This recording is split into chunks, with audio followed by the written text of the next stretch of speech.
Hi, everybody. How are you? I'm stuck in the underworld.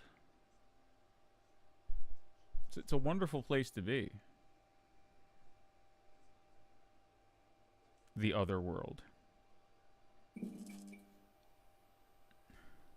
you remember on our last episode, we were playing a great deal of Silent Hill. And I don't know. We seem to have gotten ourselves stuck somewhere we can't get ourselves unstuck from.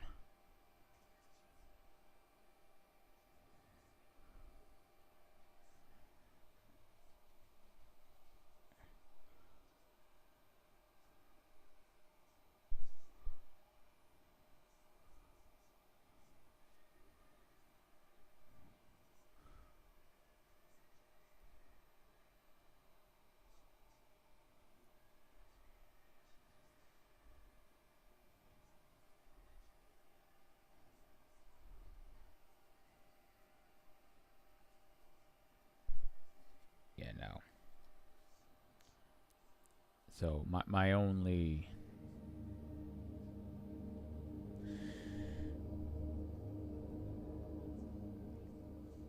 the only words I have to say are greetings. Greetings from the underworld. Wish you were here. Don't wish you were here. Take everything you see tonight as a cautionary tale. I'm crazy because I'm the protagonist of a horror game. What's about to transpire here tonight? Don't replicate.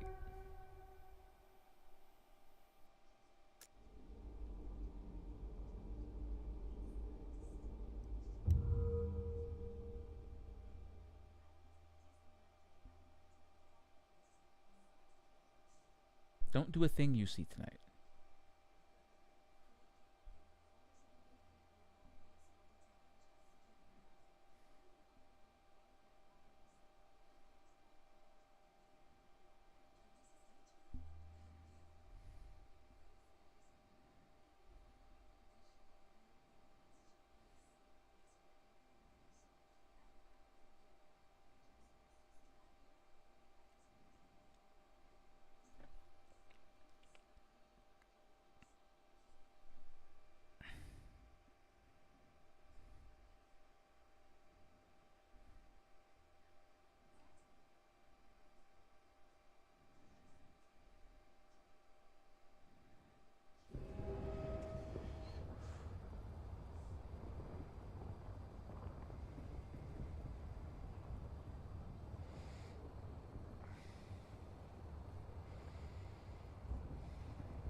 As expected, we seem to be bleeding from the face. I am not at all surprised at this outcome. Let us delve deeper. Oh no, I can't.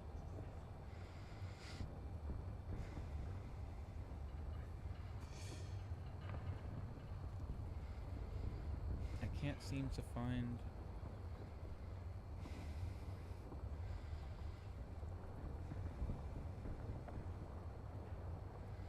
Are we kidding right now? Is this some kind of crazy joke? Am I losing my mind?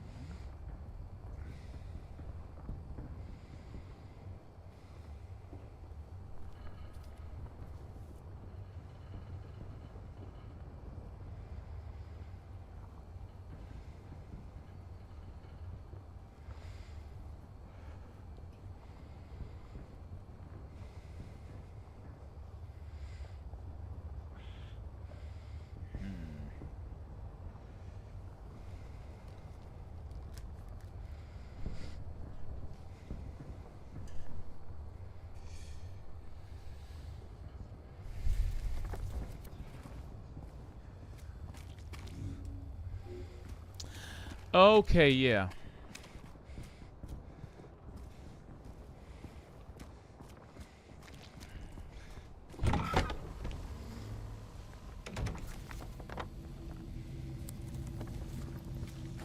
Oh, hey, look, it's the Groovy Music Store. How is Groovy Music in the other world? Oh. I guess they don't listen to Groovy Music in the other world. That's unfortunate. I was kind of hoping for a dingy...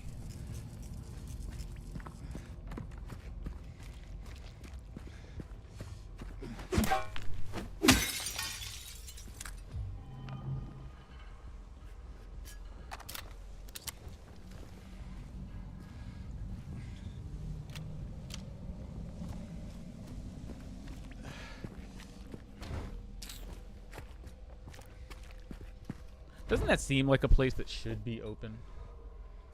All right.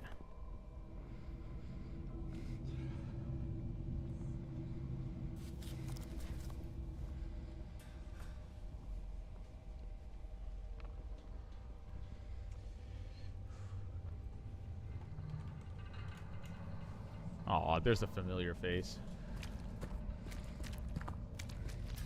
I'm loving this game. It is a extremely respectful, extremely well done remake that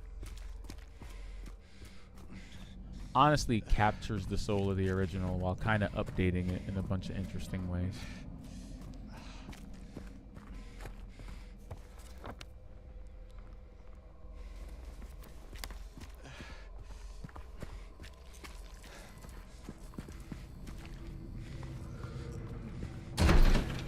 There's certain things about the story that have changed, some for the better, some in some unsubtle ways. But overall, it's almost like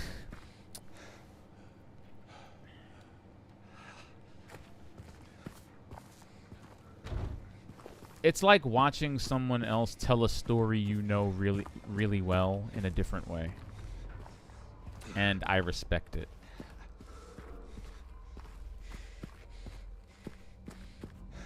Like, this doesn't exactly replace the original Silent Hill 2, but it is a really good reinterpretation of it. And I think that stands. I think that stands pretty well. Yeah.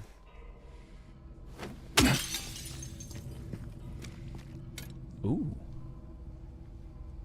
I need this. Fuck yeah.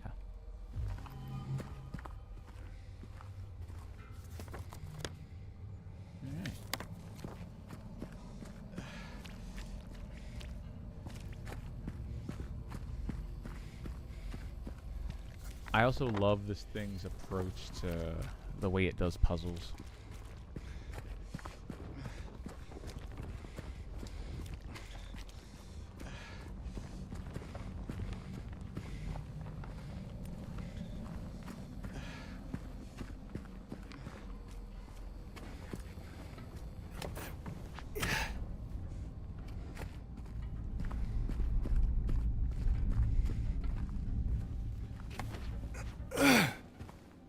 It's also legitimately scary where it counts. I forgot about that. It's also legit scary. Like, there are genuine moments of dread and horror that you unfortunately just have to go through. And you know what? In certain ways, Resident Evil could never. You know? I think this game has probably jump scared me more on stream than any other horror game I've played. I really mean that. Like, and I've played Dead Space on stream, the Callisto Protocol, Resident Evil remakes. We've played a lot of horror games on this stream, and yeah, nah.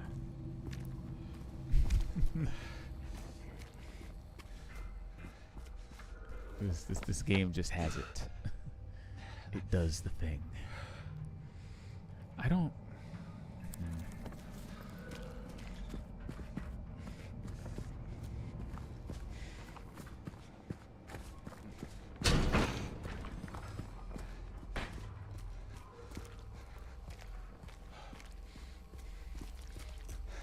There's a very narrow, like, space that I'm kind of running in here, so.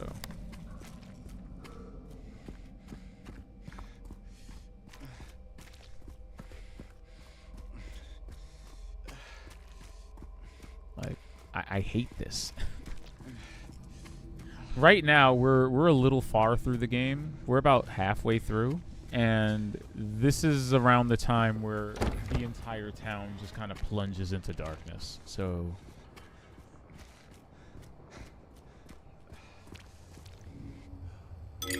a lot of things are blocked off. A lot of it just doesn't make sense. The city seems more oppressive and like it's attacking James, kind of.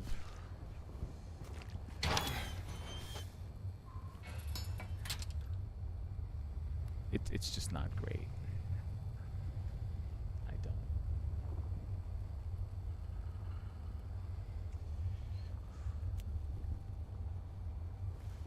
You ever play something that just makes the dark feel like you're in the dark?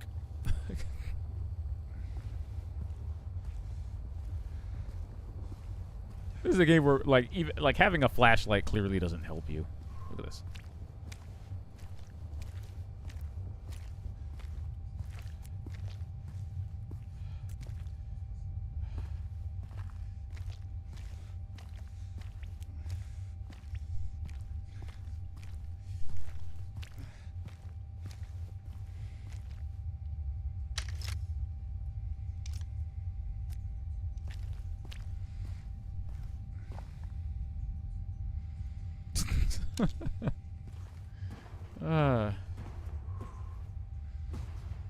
I mean, just imagine. What the? What is that? What is that? Why is that? What? Nope.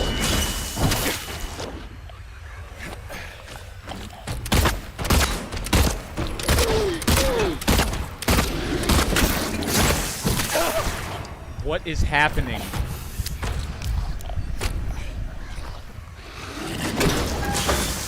You see what I'm talking about? You could just be minding your own business, and then all of a sudden, it's hentai.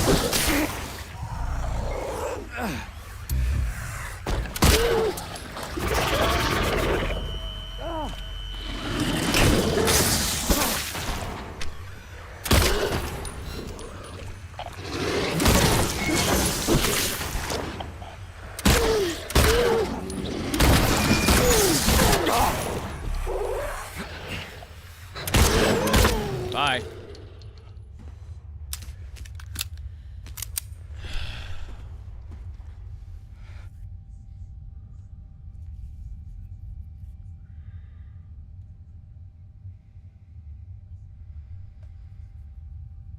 What are we doing?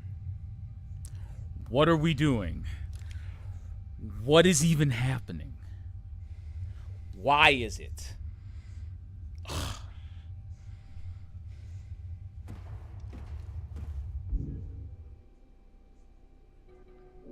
Often during these streams, people ask me, hey, Penguin, are you okay? No.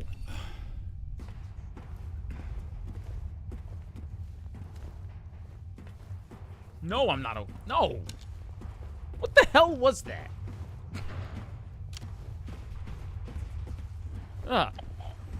No. No. Stop. No. No. I want off this ride now.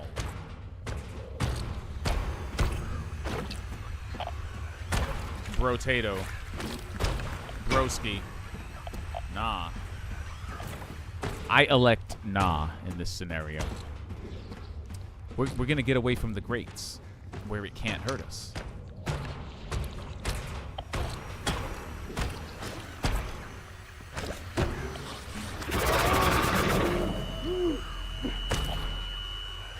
Do something! Don't do something!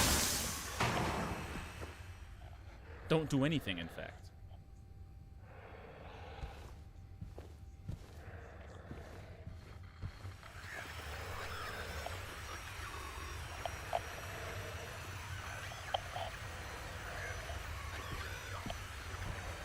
Well, hey! Nope. You know.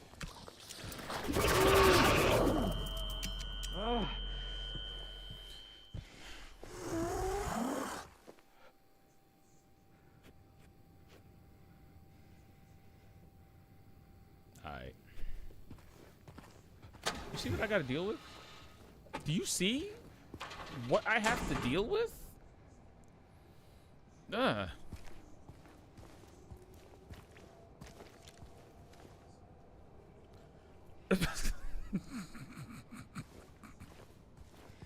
You're gonna get contact fright just looking through the screen. I gotta say, this is the most normal things have been in a while. We're gonna embrace these moments, these fleeting moments of normalcy.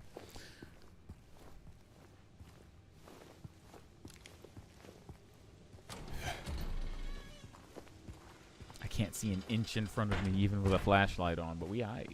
We aight though. Look at this.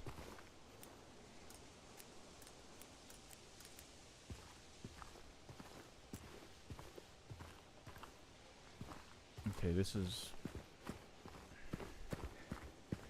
all pretty new to me, actually. I don't remember this in the original.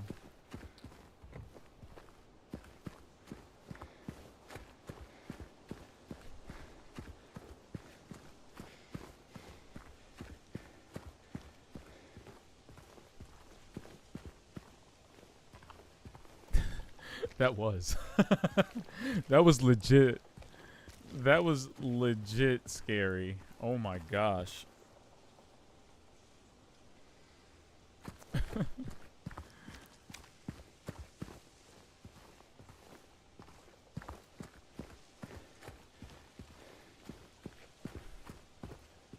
I prefer the regular scary, the atmospheric scary, like I don't mind the fog rolling over the hills, and, you know. Silent Hill just knows when to break those moments with just like, and it's not even like subtly breaking those moments. It's like a kid running through it's like a kid running through your house at 12 a.m. banging pots and pans like an asshole. It's like that kind of disruption of your senses. And you know what?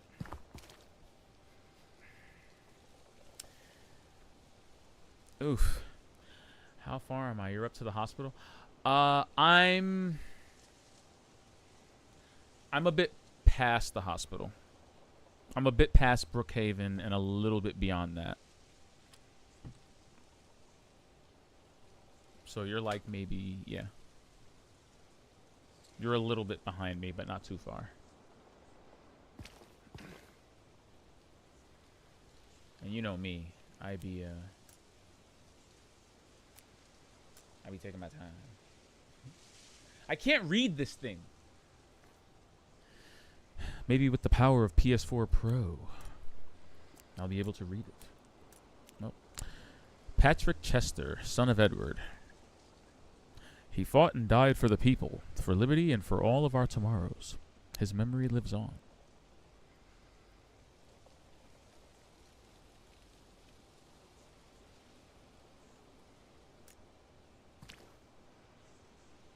I mean, nothing is in a game by accident, right? Like, there's got to be a reason I'm reading about Patrick Chester, son of Edward. First of his name, Esquire, the third, Junior, of Wellington, Senior. Right? So we'll keep that in the pocket, okay? He's the son of Edward. We'll keep that in mind. It might be relevant later. Who knows?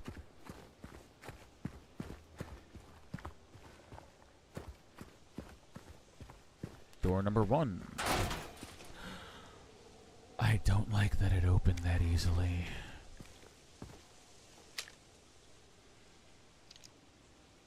How are you enjoying this so far? I'm elated. I think the thing I found the most surprising was the combat, personally. The combat was originally way more janky than this. This feels like what Callisto Protocol should have felt like. It's like really intense, but I still feel like a doofus swinging a pipe around, like, you know. Like, this dude is clearly a goober. But yeah, yeah. What did you think? How are you liking Silent Hill 2 so far? Are you frightened out of your wits? What the hell? Angela.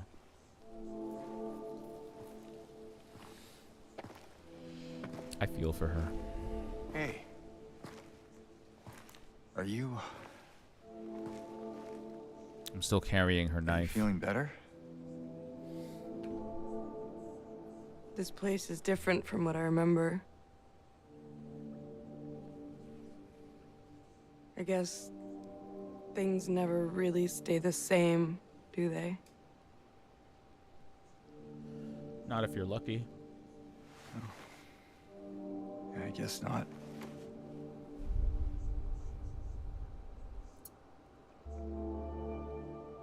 I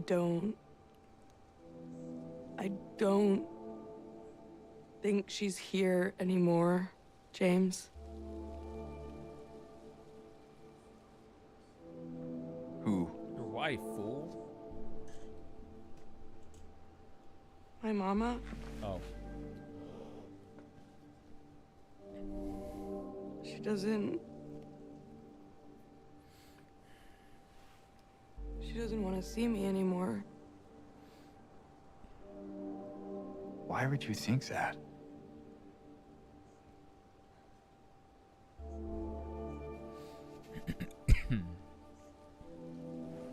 Anyway, I'm happy to see you. Happy to see me?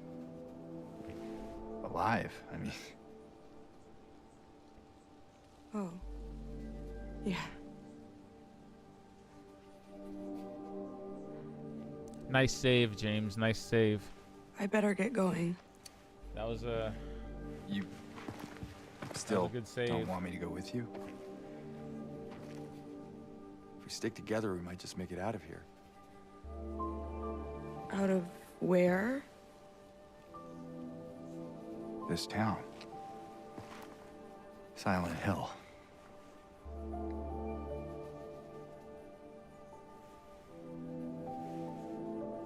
No, it's fine.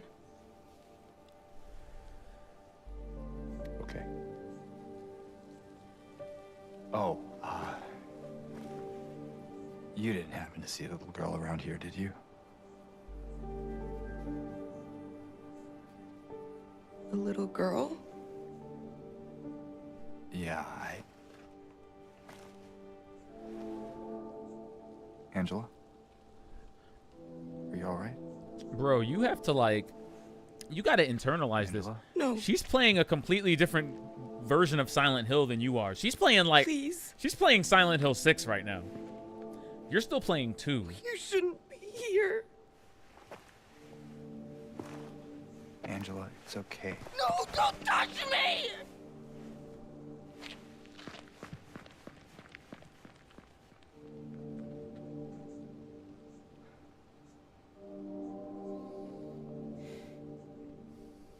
You know, the way trauma manifests in people can be a very shocking and that simultaneously very sad thing to witness.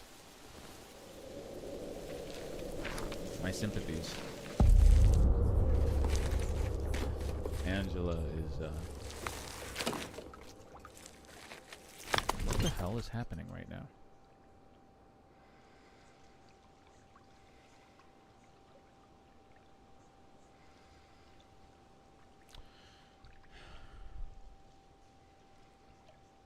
But yeah, she's obviously suffered some kind of trauma at the hands of her family members. And her mother is her happy place. I guess the one person in her household that treated her well, because it's that drew her here.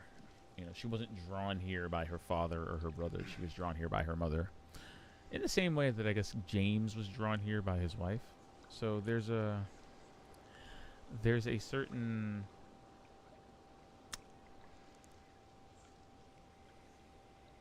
there are certain similar traits in what draws people there. I guess that's why they can interact with each other as much as they do.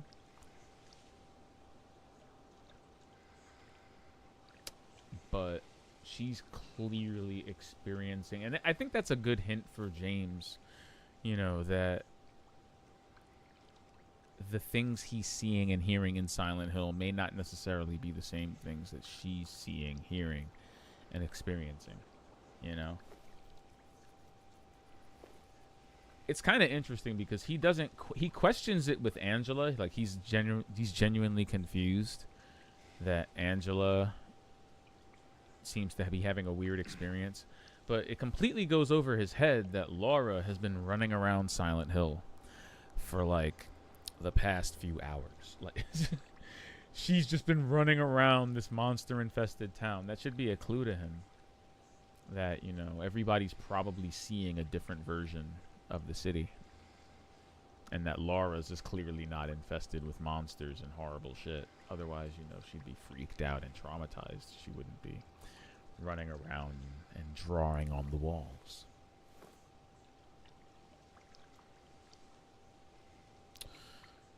Let's see. My patient buried it here. I knew but did nothing. It made me uneasy to have such a thing near. I wasn't looking for the truth. I was looking for tranquility. I also saw that thing. I fled, but the old society was sealed. No one dares to approach that place. Now I offer you the key.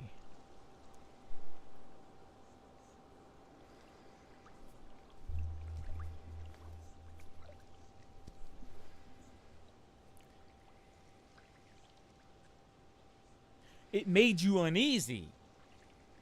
You fled. They sealed it in. Why are you giving me the key? I don't want it. I don't want it. I don't want the key. Thank you. Thank you, but no. No. If you still do not wish to stop, James, I pray to the Lord to have mercy on your eternal soul. I wonder what I did to deserve. You know what? I know that question's going to be answered, but it's like, man, what did I do to deserve this? Just know, should you ever be compelled to go to Silent Hill, just know your chickens are coming home to roost. You did something. You did something, okay? And a town is coming for you. Coming for you. Like the booty warrior of morality. You are cursed.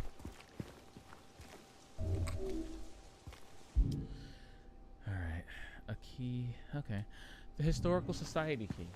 So we can get into the place where the horrible thing is sealed.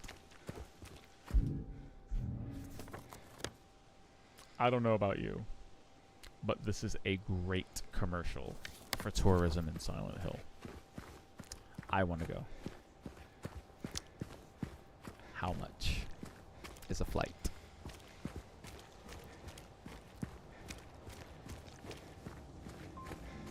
I think it's in Illinois or something. Like, they don't really say it out loud, but I think that's where Silent Hill is. I think it's somewhere in Illinois. You know, the weird part. Not the cool part where, like, Chance the Rapper and Kanye West come from, and Common, and not the cool artistic part that births genre-defining musicians. No, the weird part where the monsters lurk and there are hardly any black people.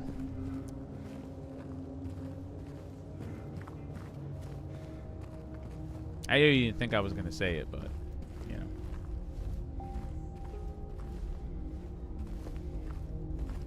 probably the blackest character you're gonna see on the screen this entire stream, and that's okay because I find that entirely realistic. Why would we be in Silent Hill?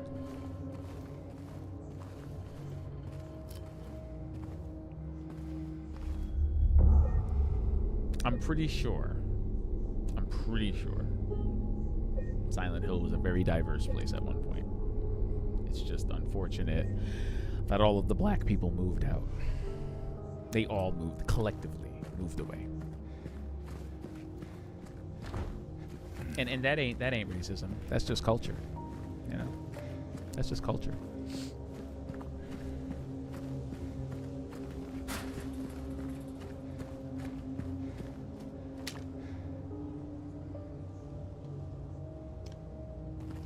Oh man, I was about to say fate would have it that the one door with the do not disturb sign on it would be the one that opens.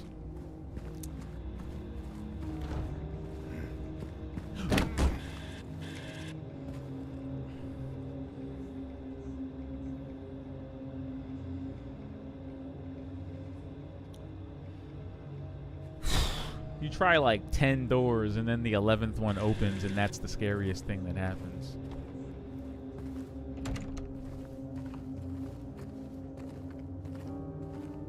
What the hell? Huh?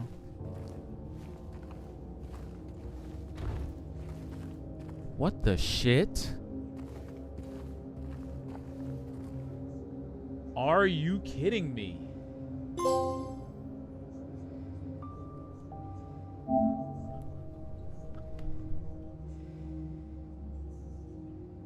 It's the symbol from the cult in Silent Hill 3.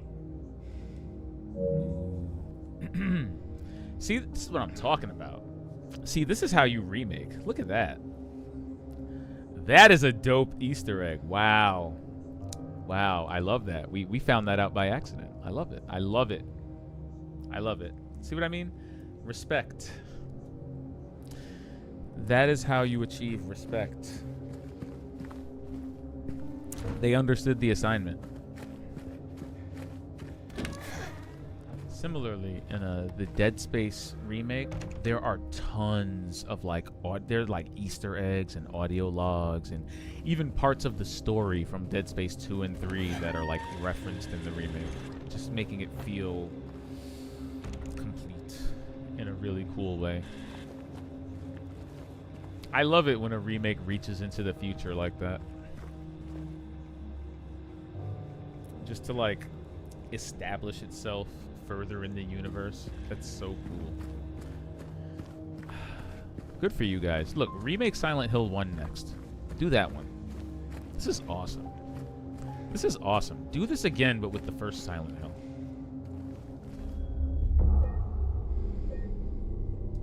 Arguably, that one needed a remake more, but we love this. We love this so far.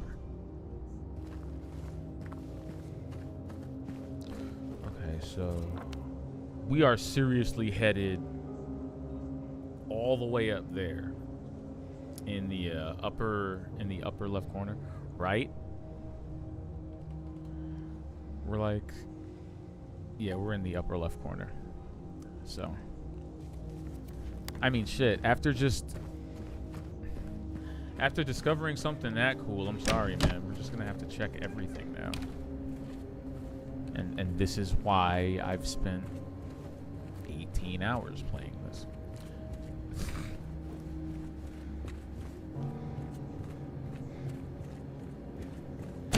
The crazy thing is, you know, this is not that different from what the original Silent Hill 2 did, which is crazy to think about. Like, Silent Hill was truly ahead of its time in many ways,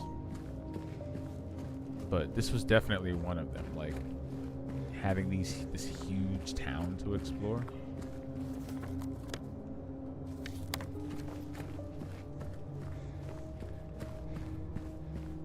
What was this? This was a PS2 game. That's crazy.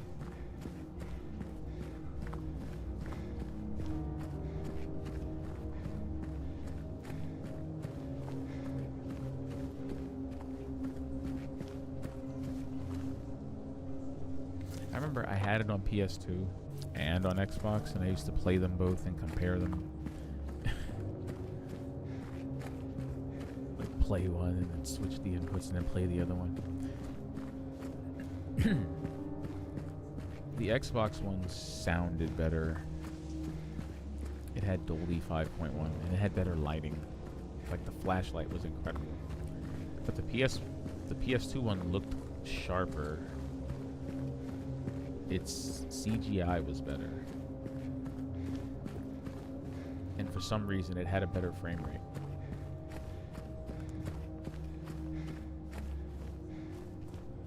But then the Xbox version also had that extra episode where you could play as Maria, called Born. It was called Born from a Wish, and it let you play as Maria, leading her to the point where James meets her in Silent Hill 2. So you kind of get some backstory as to why she's in Silent Hill and, you know, how she ends up where she does. It's really interesting, but I can't talk about it yet. Like, the reason she's in Silent Hill and all of that is really interesting, but that's something we can talk about another time.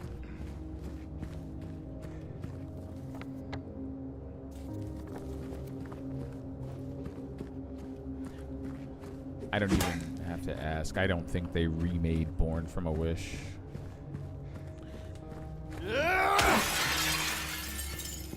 James, chill. Okay, it's not that deep, bro. I just want some health potions, man. I just want some health drink. You don't gotta.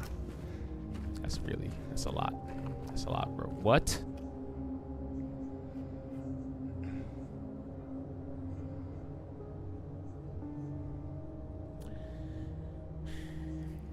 You know, like that meme where there's a fork in the road?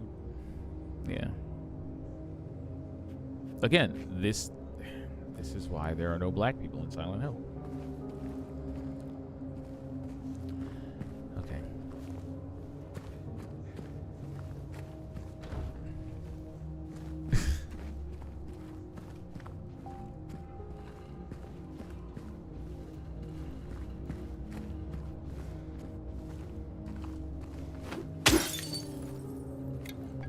We did it. We did it. I don't know about you, but not having any health items at all, you know, it gives me the heebies, man.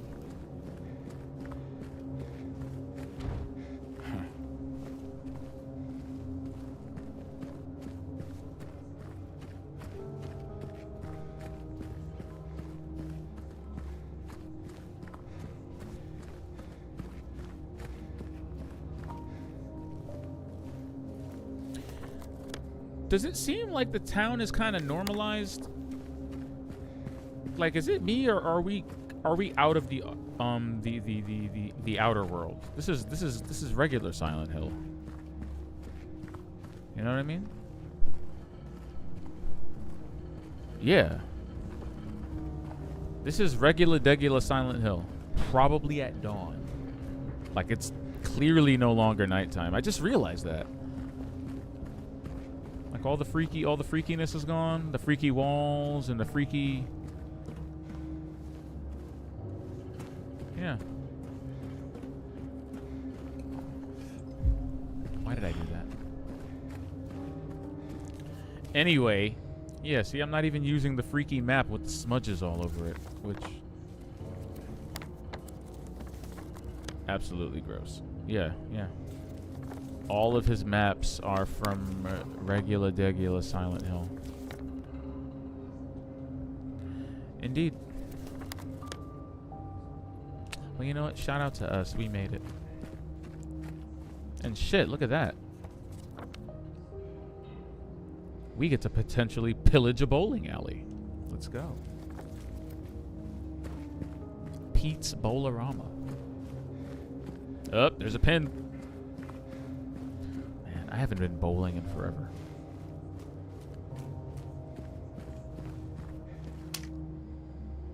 Now that's something I can get behind. Bowling minigame in the remake? Bowling? No? Do you have items of interest in your vehicle?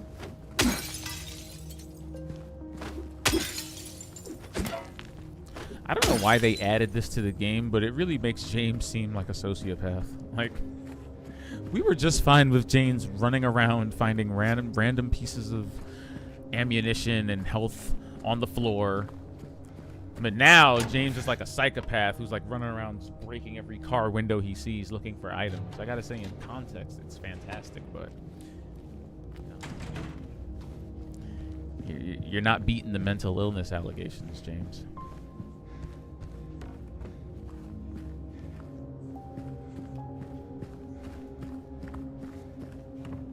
You know, you're seeing monsters made out of legs.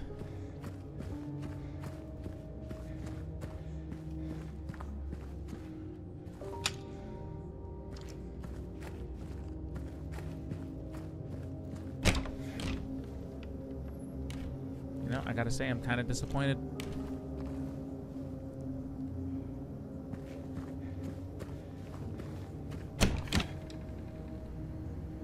I mean, sure, it's a bowling alley, but it's like all the fun's been sucked out of it.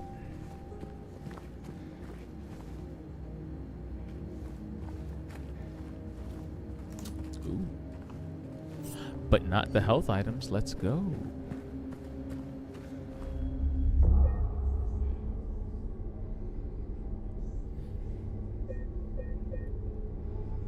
I know I've said this before, but this is accurate to the original. Except before it was a JPEG. It wasn't actually James staring into your soul. Fun tidbit. I stood in front of this thing with Maria. Yeah, there we go. Look at this.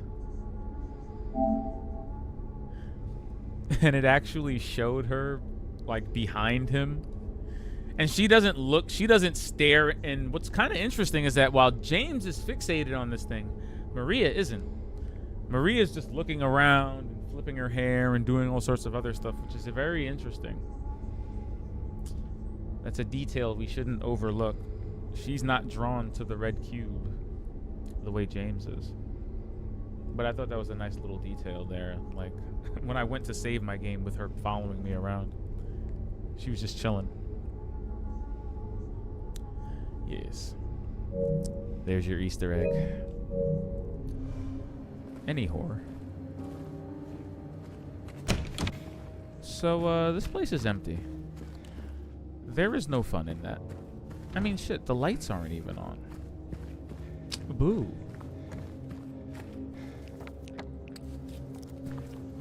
I am disappointed.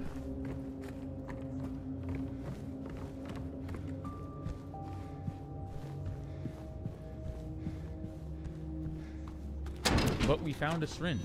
Okay, there's, you know, it's not all doo-doo.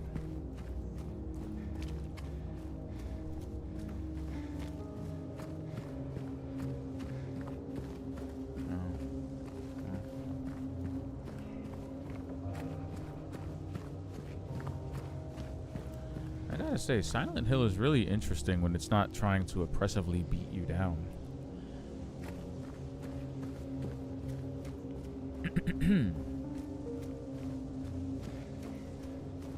It seems so innocent and idyllic right now, you know? You'd never think that earlier the fog was trying to blow me away.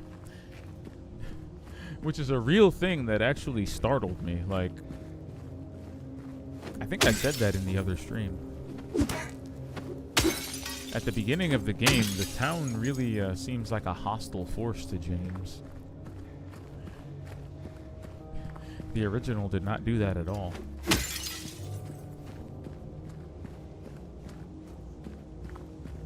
Like, the town seems like it's actively trying to eat James alive at the beginning. It was kind of weird.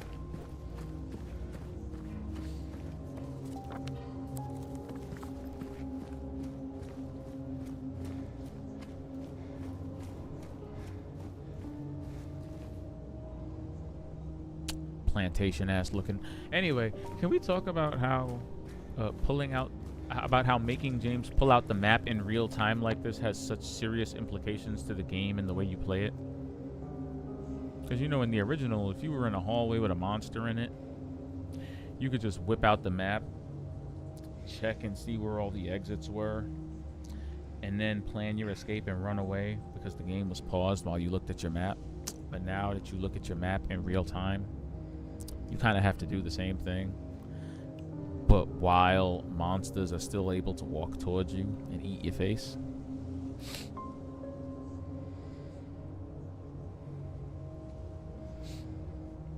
Just giving you tips so that you know when, the developers of a horror game absolutely hate you.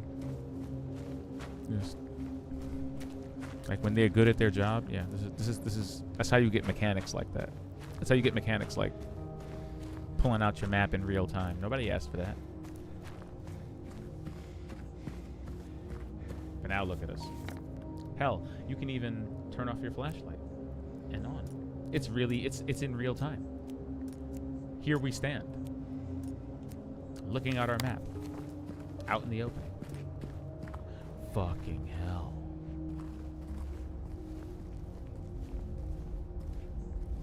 Oh, God.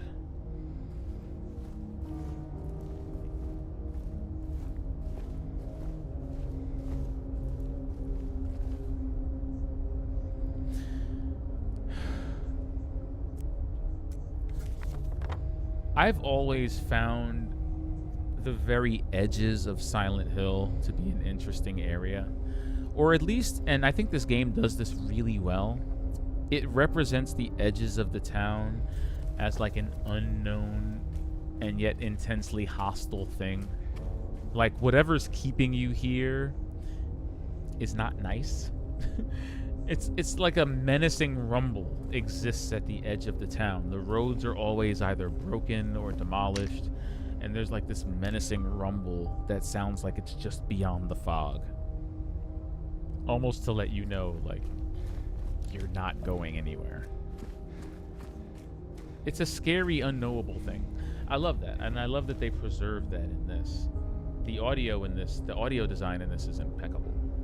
Impeccable. Like, that rumble is genius. Shoutouts to Akira Yamaoka. Like, we can't even see clearly through the fog, but it looks and feels like something dangerous is happening over there. We don't want to go. We don't want to leave. We can't leave. And I don't know about this, but he can't look at it like he can in the original, unfortunately, but there have been theories about this.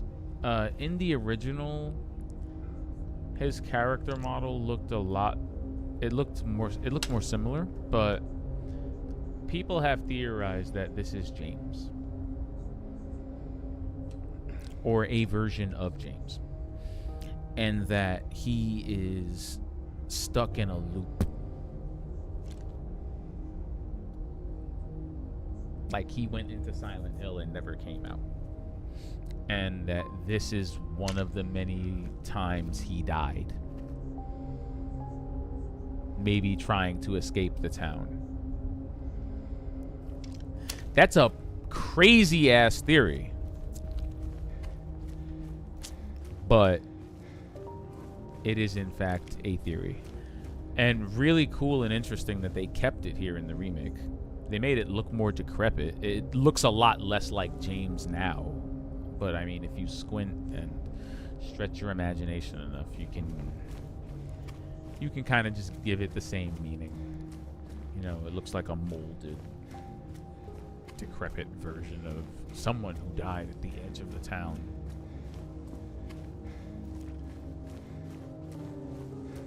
But again, man, it implies a lot. We don't know, but these things are fun to think about. This is why I love Silent Hill.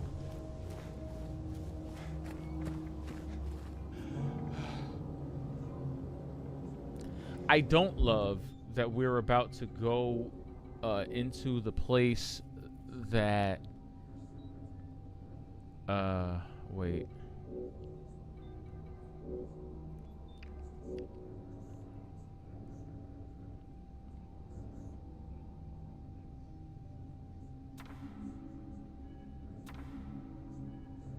What did that note say?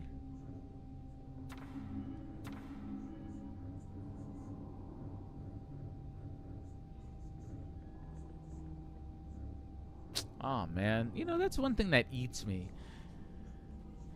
I don't think he keeps I don't think he keeps every single note.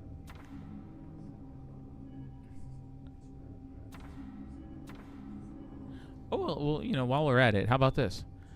I can leave by not leaving.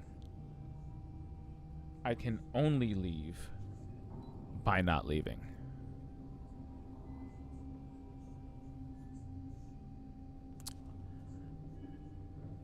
It's almost like Bloober Team is feeding the loop theory, leaving weird shit like that around.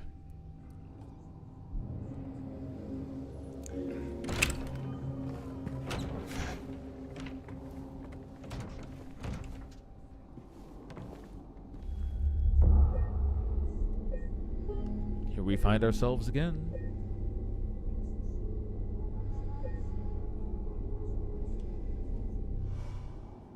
Okay, that's fine. Boosh.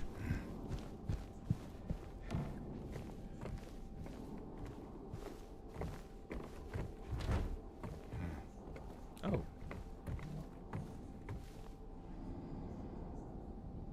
I am so sorry.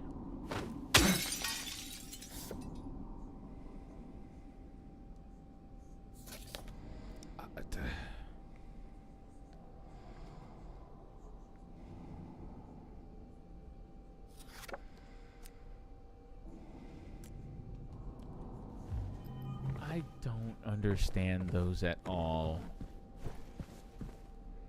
The little Baroness. And hey, you know, that whole Son of Edward thing never did come back, did it? That's unfortunate.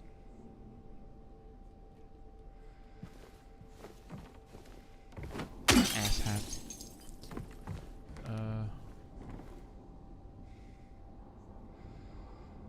I love that this photo just has no context or explanation to it.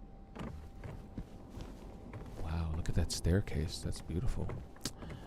Anyway. Oh.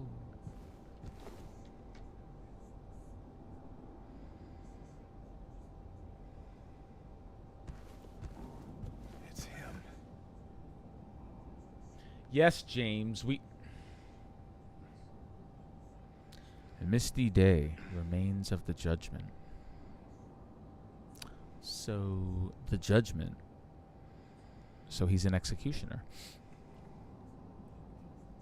Those people suspended in cages, I suppose, are the judged. The judged, as it were. Yes, look at that. He's got the spear.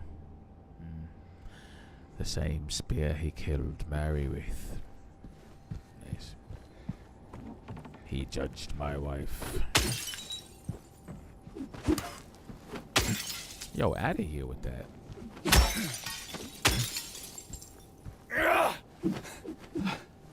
I mean, I can imagine those cages behind him being the souls of, I don't know, the accused. But why is James seeing him? Why is the executioner following me around? I guess that's a better question, right?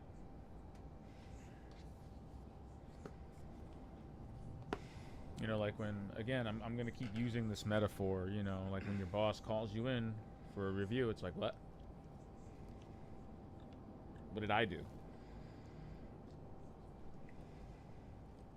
Why am I here?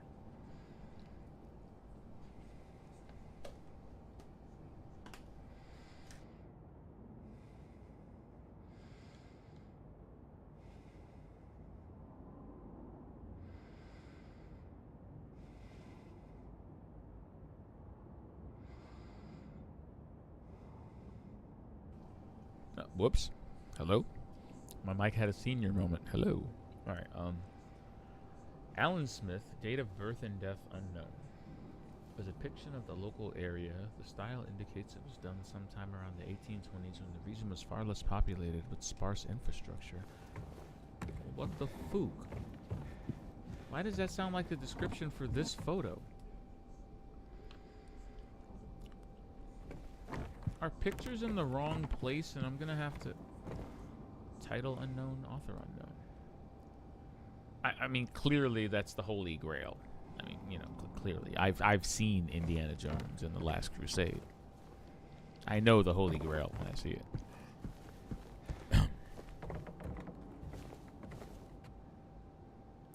Wilt's Coal Mine. Established around 1850, it remained operational until the early 1900s. The mine played a key role in the revitalization of Silent Hill. Sure.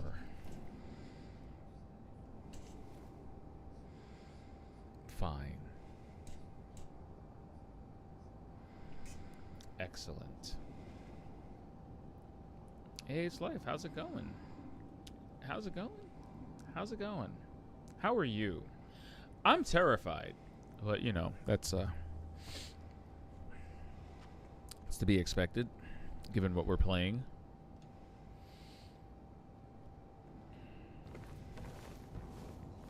They understood the assignment. What can I say? Ooh, we've been here. Brookhaven Hospital. The hospital was built in response to a great plague that followed a wave of immigration to the area. Originally, it was little more than a shack, but has since expanded into a fully fledged medical establishment. Remember, Silent Hill 2 occurs between the 60s and 70s, right? Is that it? No. No. Between the 70s and 80s. So, we're talking about a century removed from these events. 1880. We're talking maybe about 100 years removed. Whoa.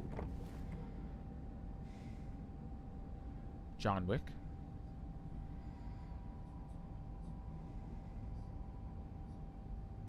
Former director of Brookhaven Hospital. Oh no, how sad. I'm gonna call him Keanu Reeves. Because it's sad that someone scratched his name out. I don't want to know what he did. He kind of looks like the Doc. I have my suspicions about why he may have been ousted, but you know what? It's not my place to judge. That's Pyramid Head's job.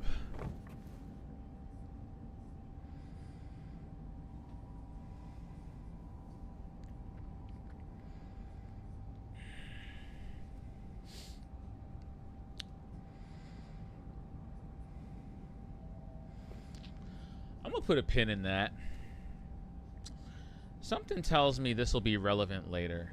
And it's really unfortunate because I want to take a screenshot of this actually. We're going to revisit this and we're going to make a really good point. We're going to make a really good case for predetermined camera angles versus full third-person camera control. Because I know what that is. I know exactly what that is. And I love that they showed it there in that way. So we're gonna put a pin in that and come back to that later. They don't mean for us to use it in that way, but we're gonna use it in that way, along with being terrified that may be us looking into the future a little bit. What the hell does this say? Oh my God, it's a book. Okay, what? Among the local legends is that of the Lady of the Light. The story tells of a woman who was accused and found guilty of witchcraft. As punishment, she was taken to a small island out on the lake, a minuscule wretch of rocky soil devoid of any food or shelter. There, she was to suffer a slow, excruciating death as her body succumbed to cold and hunger.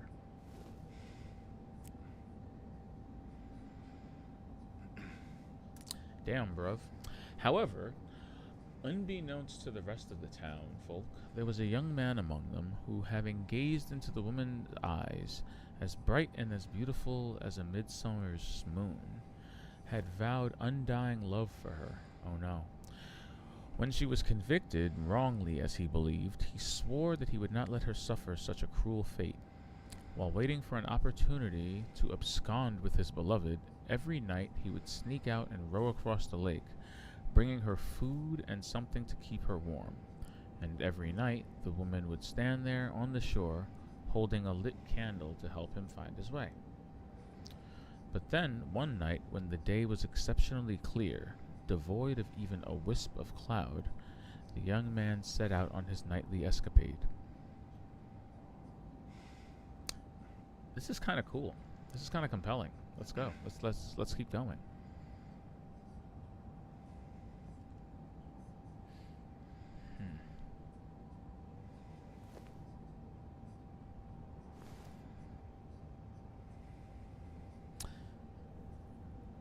Am I bugging? Is there a page missing?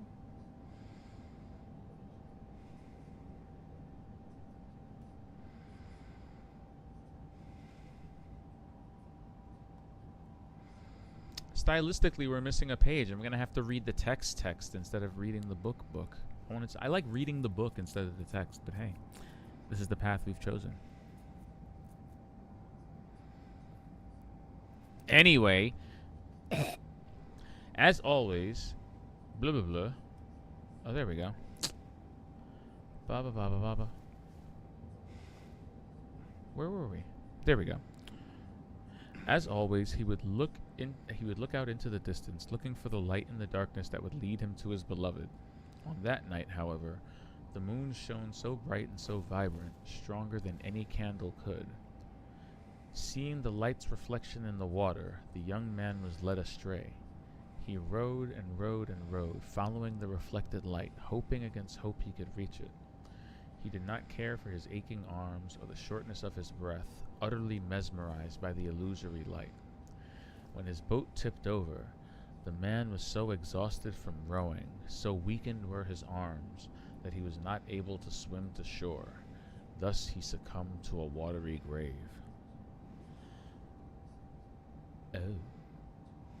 Although left alone, the woman on the island never lost hope. She kept coming out at night and kept lighting the candle. The legend says that those looking for true love can still see the lady's light out on the lake, shining to bring her beloved home.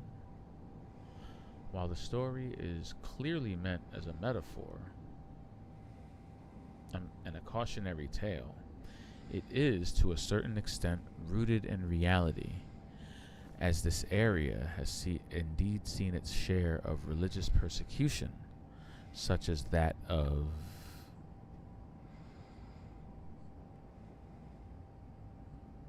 the devil-worshipping cult that has roots in the town's history? You mean such as them? Such as they? It's crazy, the history of this town. We don't have the time to go over it, but oh man. Silent Hill 1 and 3?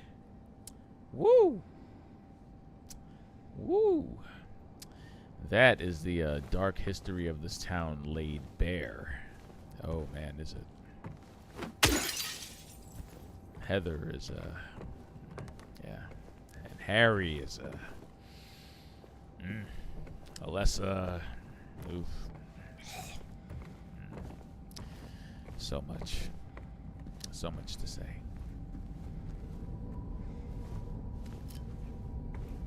Again, love seeing the glyph in room 106. Did I take a screenshot of it? Tell me I did. The game did for me!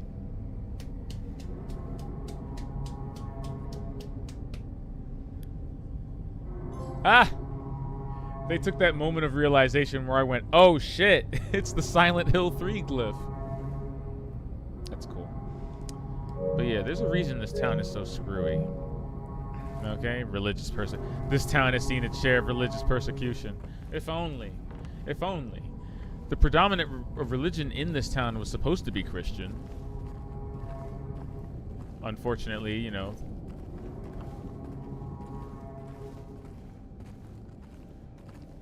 Wait, what? This was a museum a minute ago. Why am I descending into the depths?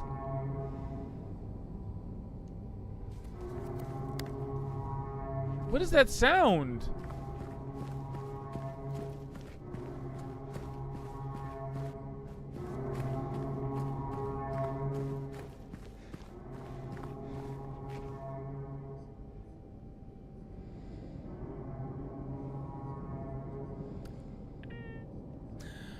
You know, I'm not a fan, but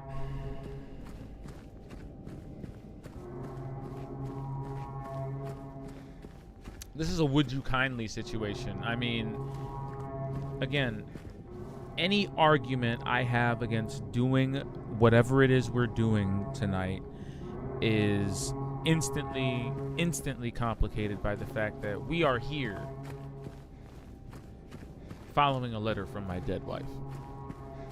So, I mean, you know, when you start up here, there's not much of a ceiling to call things crazy. So, here we are. Bro, how long is this fucking staircase? Can I check the map? I can't even check the map. We are so far up Silent Hill's ass right now that I can't even check the map. Just deep in the colon of Silent Hill. That's what that noise is. That noise is the town howling. Howling.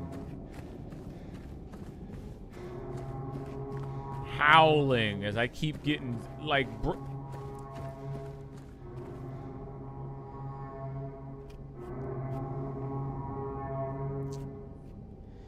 you know that moment when you realize that wherever it is you're going, you're obviously never leaving? Because can you imagine running back up this staircase?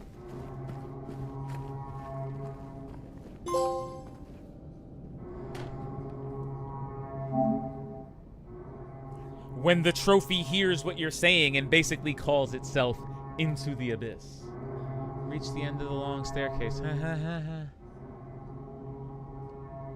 Stop it. But yeah, that's what I'm saying. Like, can you imagine running back up this thing? Ain't no way.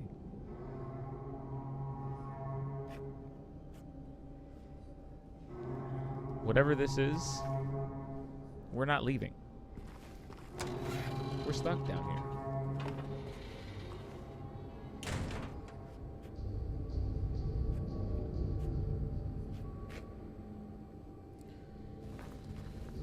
Silent Hill was normal for like 20 minutes. For like 20 minutes, Silent Hill was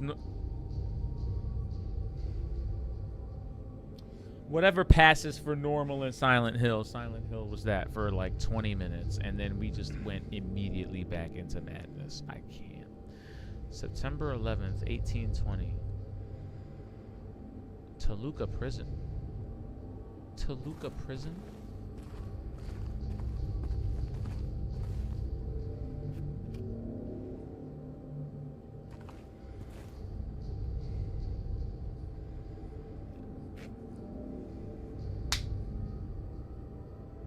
The implications are shocking and alarming.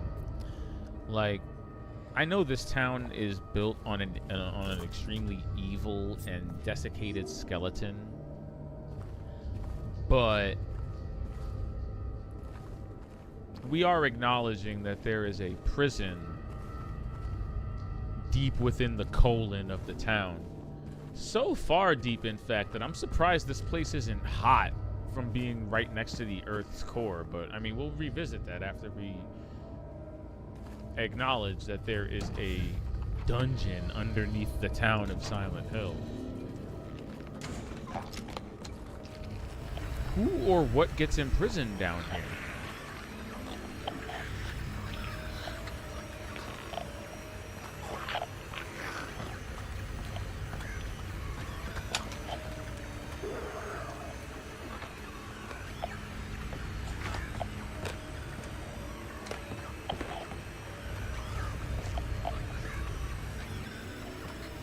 Hey, it's war games, man. You know, sometimes the best way to win the game is not to play.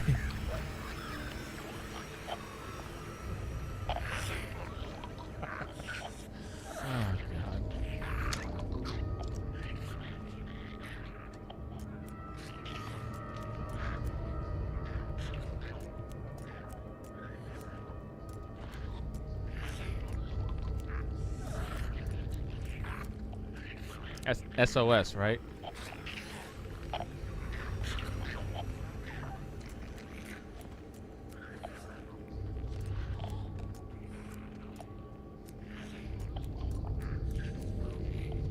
sure that's SOS.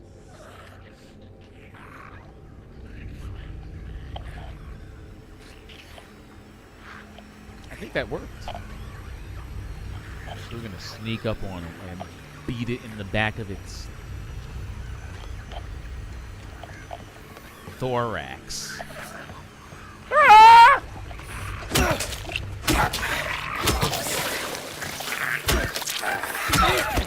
Dirty beast!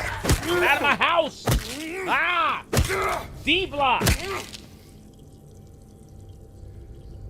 You know, you got to do that your first day in prison. You know, you gotta establish dominance. You gotta pick the largest monster you see and just like beat it to death. Now nobody's gonna mess with us. Yeah, we're safe now. We got this. Right. Excuse me.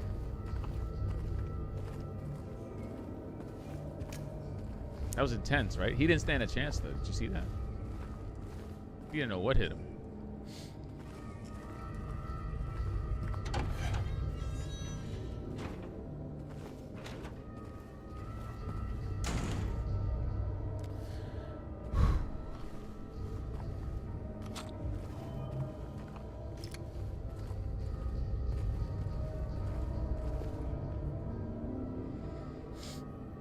Crimson and white banquet for the gods.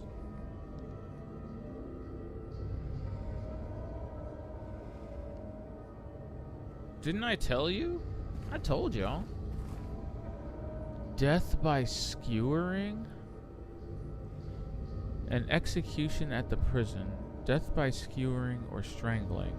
To choose his death is the prisoner's last taste of freedom.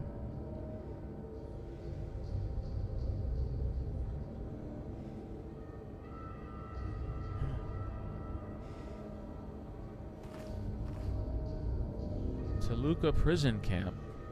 Built in 1862, the camp was used to house prisoners during the American Civil War. Converted into Toluca prison in 1866. Jesus.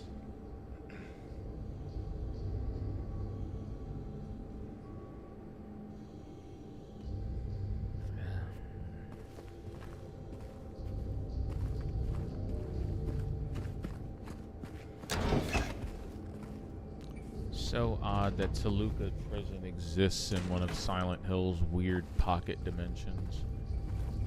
And yes, that's exactly what I'm calling it, because again, we had to literally walk down into the devil's asshole just to get here. And that picture just showed us that this place was above ground. So, again, man, you know, we're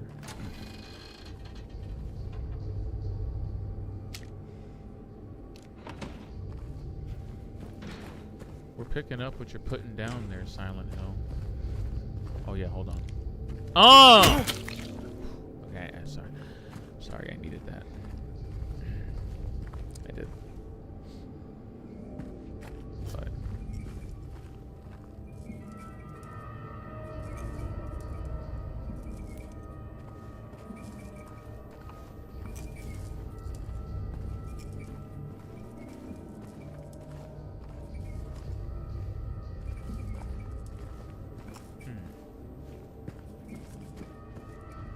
peculiar.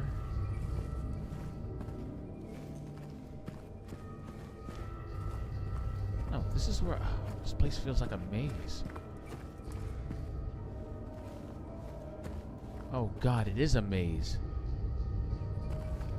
It's the labyrinth, isn't it? Oh God, I'm in the labyrinth.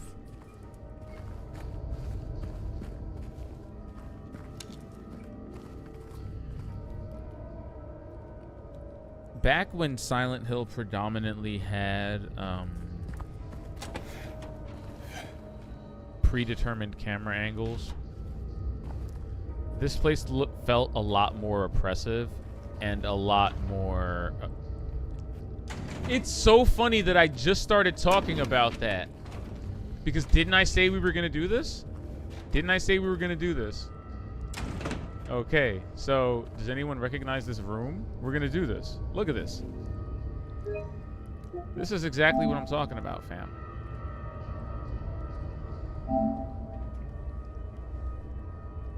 This is a golden example. Now, this picture has utility in the game. It does, in fact, show you an area that you're going to see later on out of context in a way that's kind of weird and unsettling, but still interesting. And if you play Silent Hill, you're like, oh shit, it's a hole. That'll probably come in handy later. It'll probably come up later. I wonder where it leads. But the difference is, while the remake still shows this room, it shows it in the original framing of the scene. When you see this in the original Silent Hill 2, it's a thing. But later on, when you actually get to this room, because the game uses predetermined camera angles, you see the room framed like this, from this angle. And it matches the picture perfectly. It makes the picture more unsettling, it makes the picture weirder, and it makes the eventual reframing of this picture as a playable area that you actually interact with way more effective. As a framing device, it couldn't be more perfect, and the game forces you into seeing it from this perspective, and it's awesome. Unfortunately, because we have full control of the camera now, all of that's kind of lost. In fact, I would be surprised if most people playing the remake would associate this room with this picture. Even if they bothered to go see it, all of the character in the framing from this angle is gone. Because it doesn't immediately stand out to you that, oh shit, this is the picture I saw in the Historical Society. It's just kind of a hole in a room. I really wish, you know, I know there's no way for them to have done this, but, you know, just to even take control away from the player for a second and do a short cutscene where he walks into the room and still sees it from this angle would have been so much cooler. But this is the problem. It's a small nitpick, but it's one reason why I will, especially in Silent Hill, advocate for, you know, sometimes taking control of the camera away from the player for a game like this. Sometimes it's necessary. Sometimes it's necessary because the way the city is framed is just as important as your ability to navigate it. And Silent Hill has always done really interesting things with visual framing. Like anybody who's played the first one, you know, when you're running through the alleyways and the camera is like snaking through the pipes and the grating, you know, it works. You know, there's something to that. Making the player see exactly what you want them to. You could say that the same kind of visual framing has been lost in the God of War franchise. Now that God of War has a over-the-shoulder third-person camera. Sound familiar? Now that God of War has an over-the-shoulder third-person camera, the epic way that they used to frame a lot of scenes in God of War has been lost. Anybody remember playing God of War and getting an immense sense of scale? As the camera would do crazy shit. See, like, look at this. This is awesome. Even this camera angle would have been better. Yes. It's a hole.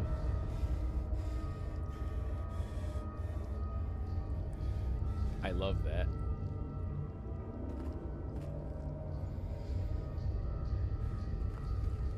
You really got to commit to it. It's like,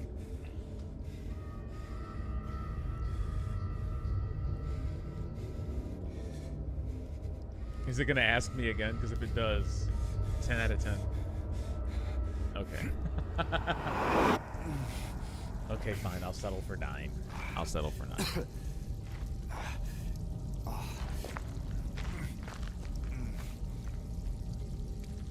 But hey, it's alright. Like I said, it's alright. Why are there so many breakable walls down here? Yeah, we're officially in the labyrinth.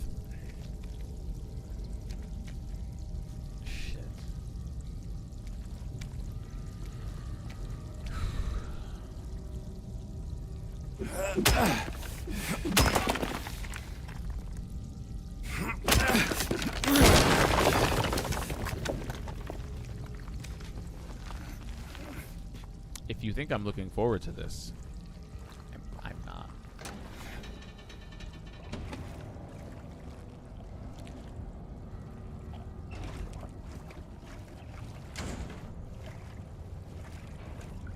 You know there are monsters in this game that crawl below knee level?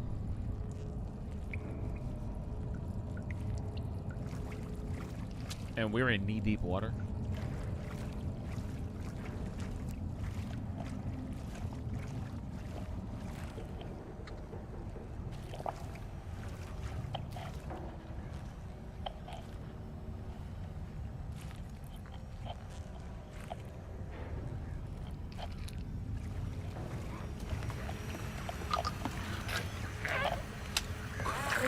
I said it.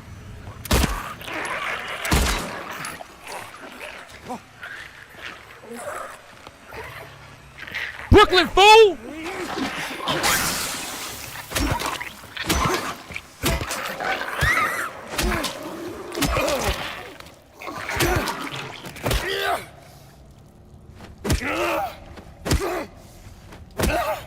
Like, I don't get malice out of this at all. This is a man clearly out of his depth in extraordinary odds, beating faceless, armless monsters with all of the desperation of a man who reads books for a living.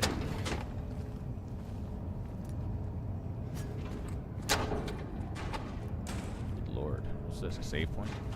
It better be. What's that red glow all about?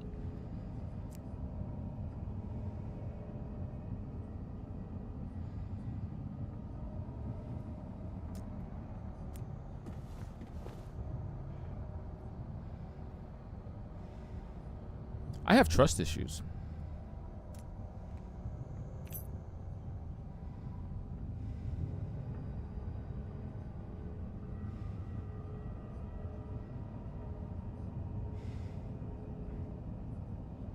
What does it say?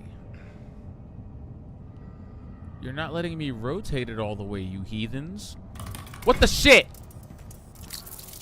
No! No! Stop! No! No! What the hell is happening? What the...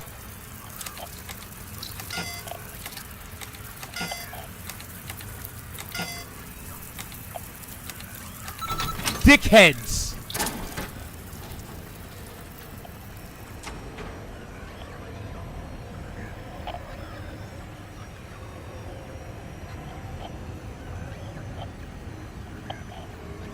I mean, while I am impressed with how quickly we figured that out, that was really mean, and I did not appreciate any of that.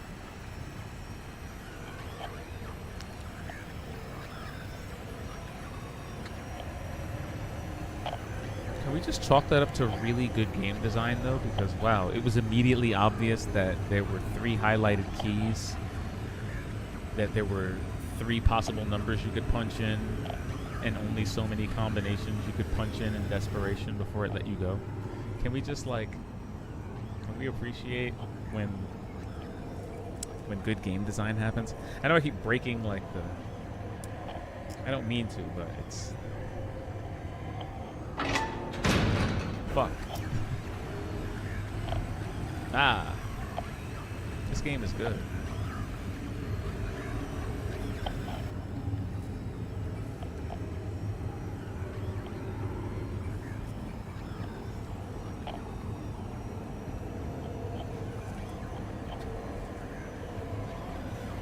Commit, James. Just do it. Jump.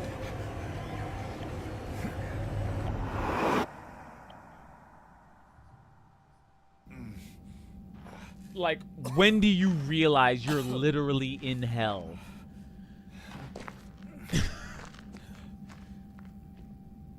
Again, remember when I said earlier that staircase? Remember when I said the feeling you get when you're going into a place you know you're never going to leave? Like, how are we leaving? How? How are we getting out of this? We were in the anus earlier. Now where are we? We have backtracked so far through the large intestine, I can see Silent Hill's kidneys right now. I don't even know where we are.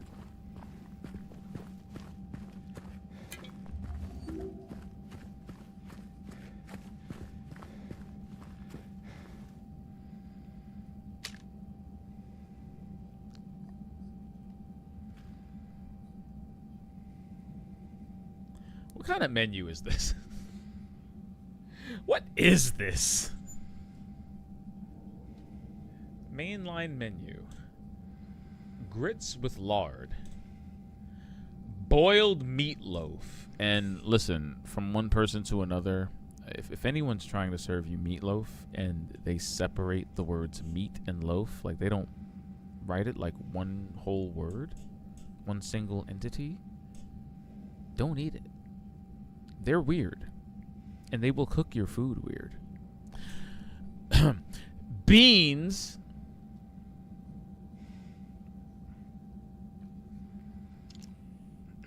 Just beans by itself. And then bread and coffee. Delectable. It's terrible.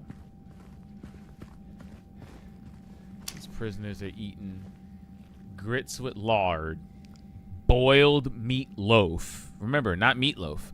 Meat loaf.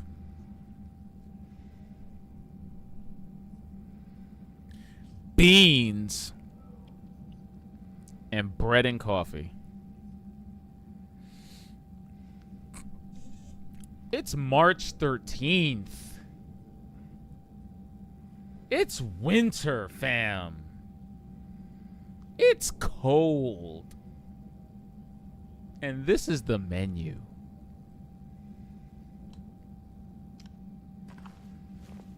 You hate to see it. Why is it auto-saving? Who is that?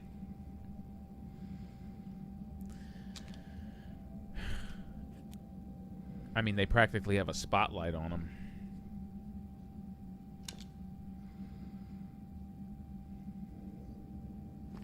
Is that Angela?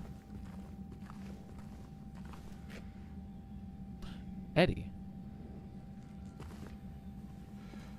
No. Oh, no, they're dead. Oh, they're dead. Oh, no.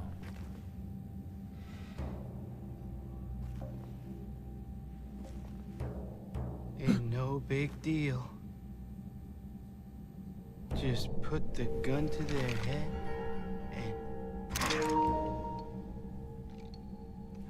Eddie?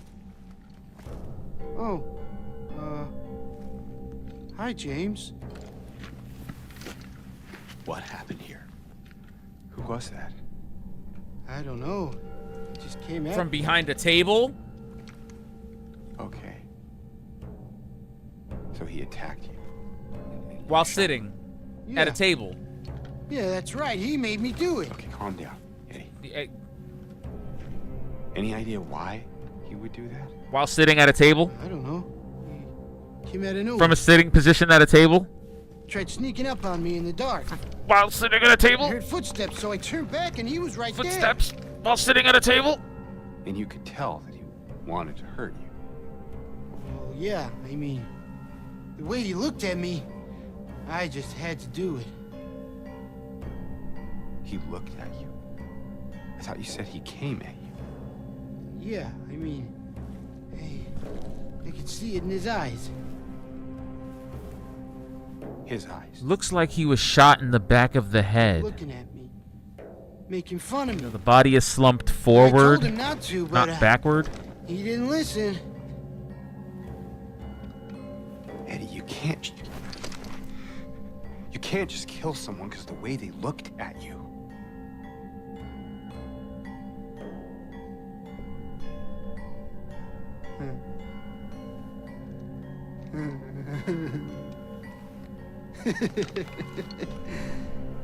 You should see your face, James. I was just joking. The guy was dead when I got here. I got you, didn't I? Well, anyway, I better get going. Wait. You're gonna go out there alone? Yeah.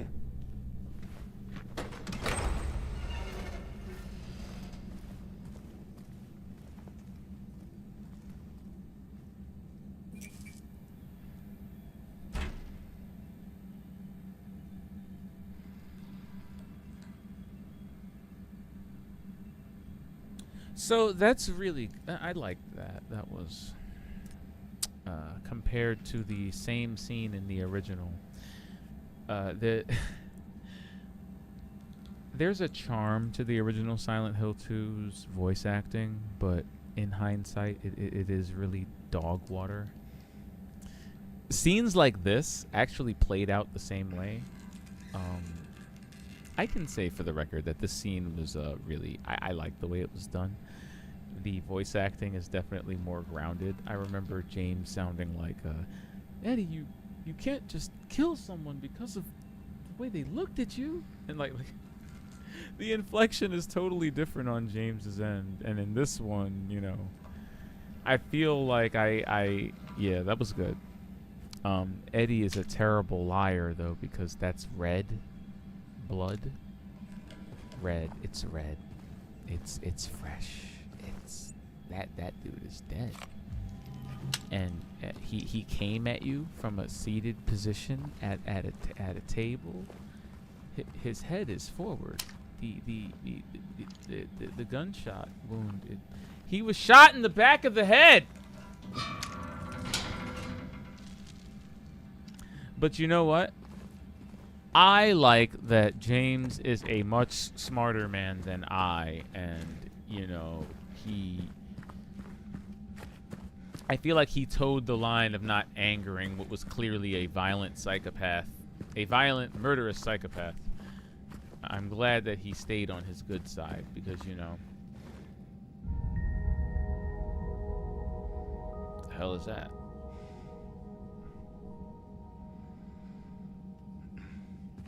The hell? Anyway, yeah, I love that James quickly identified that he was on the receiving end of the rhetoric and delusions of a violent sociopath holding a gun. So he kind of backed off in the way any of us probably would have.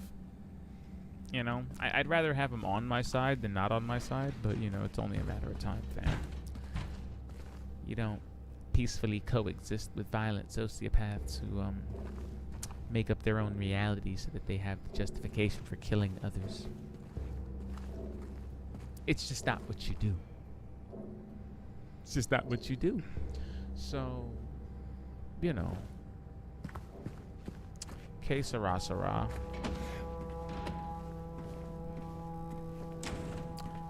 Rifle. Bro, you have a shotgun. Shoot that shit off.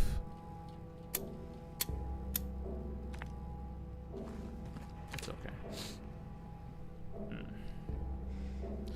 Toluca prison. They still haven't found him.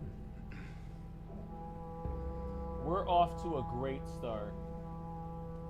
We're off to a fantastic start because they still haven't found him. Good thing this was a century ago. Since he had the cabinet key, we should assume one of the prisoners got his hands on it. Get the spare from the visitor's checkpoint and secure the rifle before it falls into the wrong hands. I feel you. I feel you. There's a grotesque fat dude waving a 357 Magnum around like he's fucking Travis Bickle. You know? And can I just say, ooh, we got the map. Can I just say for the record that Eddie single-handedly proved to me beyond the shadow of a doubt that all of the anti-woke DEI idiots are just that, anti-woke DEI idiots who will look for any reason to just really just complain about the way women look in games, because to be frank, I can't believe they made such a big deal out of Angela. They're like, oh man, they made Angela look ugly. Oh, Angela's so much more ugly compared to how she, oh, look what they did to her cheeks. Oh, she's got the DEI chin. Oh, have you seen Eddie? Where are the DEI people complaining about how much worse they've made Eddie look? Look at this man. Look at this man's face. They actually made him fatter and took away his neck. I think Yahtzee Croshaw described Eddie best when he said that Eddie looks like Patton Oswalt stopped halfway mid-transformation into Slimer. And I feel like that is deadly accurate in this case. Now, where are the DEI people complaining that they made Eddie significantly uglier and more grotesque? Because Eddie looked better before. He was actually thinner. He still looked pathetic, but he didn't look like this. For everyone that's complaining about Angela's cheeks and Maria's face, oh, you made Maria look older. She's supposed to look like the wife of a 40-year-old man. Anyway, where are the complaints about Eddie's face? Look at this man. Look at him. So miss me, man. You know, Grums is a grifter. You all are goofballs. Chill. Because I have not heard a single complaint about this man being turned into a literal ham beast. But everybody wants to complain about Maria and Angela getting uglier. But nobody. Where's the Eddie? Where's the Eddie defense? Where's the Eddie defense squad screaming DEI about how they made the only other male protagonist a grotesque Brendan Fraser at the midpoint of the whale-like monster? I heard nothing. You should have seen my face the first time I saw Eddie. I was like, holy shit, he looks horrible. He's supposed to. What did I do? Why is it on the wall?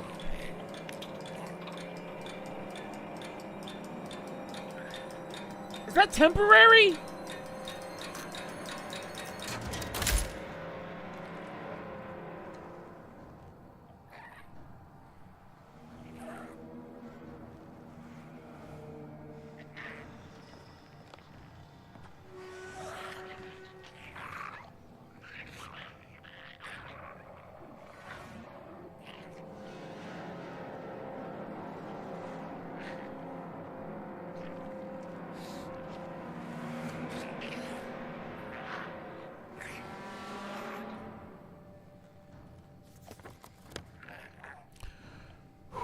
Remember when I said it had interesting new ideas?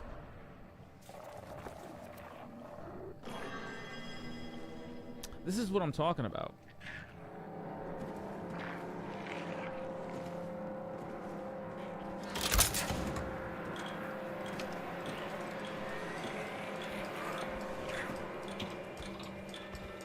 That thing is on the ceiling!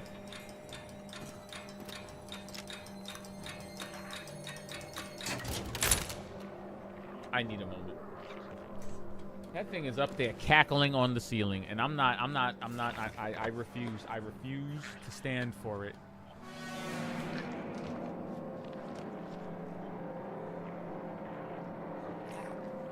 I didn't sign up for this. Those leg creatures belong on the ground. Why are they Spider-Man all of a sudden? Why is this happening? Why does Bloober Team hate you?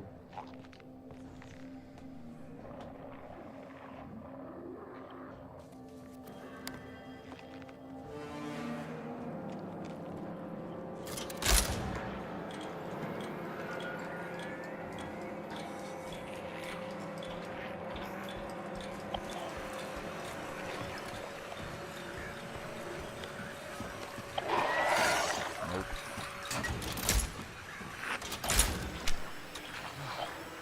damn it, it's too smart for me. Fuck off!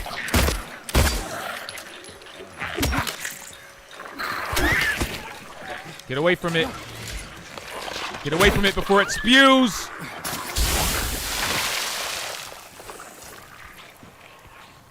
Fuckery.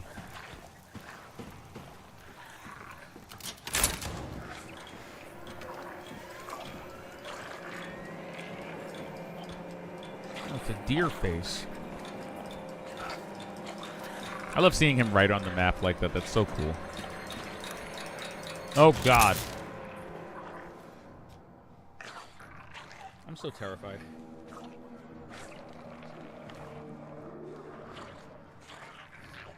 Thank you, everyone, for being here tonight. I'm scared out of my mind.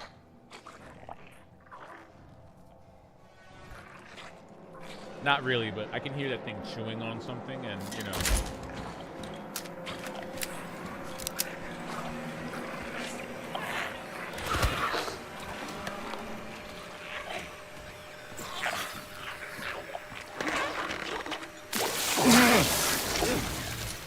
You know what? That is entirely my fault for letting the fuckhead out.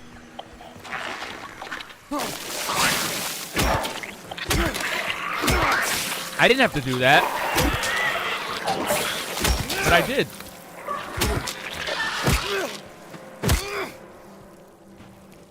Bro, if that leg monster fucking hits me, or if that leg monster comes to get me, this is entirely my fault.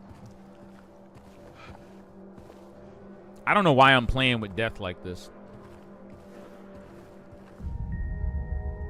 Here we go again. What am I doing? What is that? Imagine. Imagine it. Imagine I'm accidentally triggering some crazy secret ending.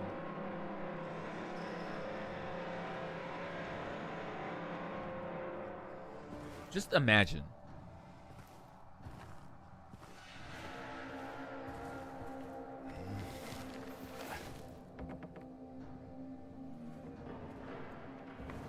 You know, I have been screwed with so much. I almost expected something to be in here. I almost expected something to just be in here waiting for me. Like, hey, I like you, and I want you. You know, just letting me know up front that the choice is mine. Would not have been out of the ordinary. Oh my God.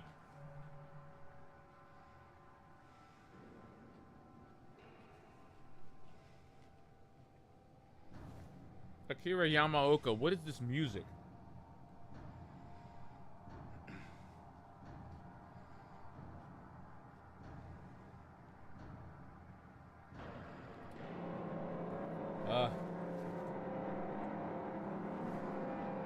Hold on. I'm going to take a moment to read this tweet from Akira Yamaoka, the audio director of every Silent Hill game in existence, including the 2 remake. Thank you, thank you, thank you. Atmosphere, often used in horror, may seem like simple, sustained tones. But when I create them, I focus on height, depth, temperature, scent, and most importantly, an organic living spirit. While different from typical musical construction, I put great care into crafting them. So true.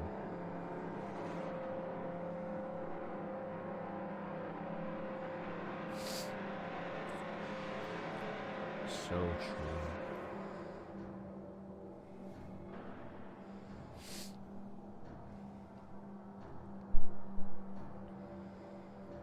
I really have to look up other games that he's done in his repertoire. You know, it's always interesting to me when I'm so used to a legendary composer and the way they've made something, and then I hear their work in something else, and it's so recognizably them, but so not. I say this like, you know, like hearing Hideki Naganuma's music and like Bomb Rush Cyberpunk or you know, if I were to play another game or hearing Yuzo Koshiro's music in like RPGs, like hearing Yuzo Koshiro out of the context of Streets of Rage is really interesting because, you know, as soon as I hear Yuzo Koshiro's name, electronic, you know, techno just starts blaring in my skull. You know, it would be the same thing for for Akira Yamaoka. Like, I can't imagine him without his strings and, you know, industrial sounds. But Silent Hill 1 through 4 has such a broad musical palette, you know, from just clanging and banging to the more country-like theme of the second game. I think it's called You're Still No, is it? No. You're Still Here is the theme of the third game. But like, yeah, like to songs like You're Still Here for the third one, or that kind of country like that. I'm not gonna do that into my microphone, but you get me. From Silent Hill 2, you know, the themes have always been broad and interesting. And Akira Yamaoka is clearly very talented in many genres, so yeah. I wonder what like an adventure game or even a fighting game scored by him would be like. You know, it's crazy. It's crazy to think about. Like Mick Gordon. Mick Gordon's work on Doom and on Killer Instinct as two separate bodies of work are so interesting and compelling as to the way they were recorded and, you know, composed. Amazing thought process from that man.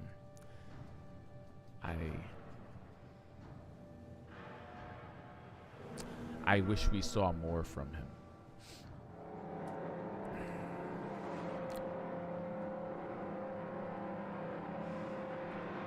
Oh, great.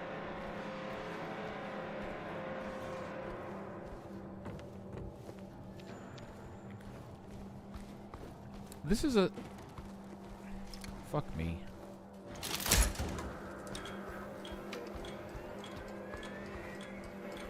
Where are the lights back here, assholes?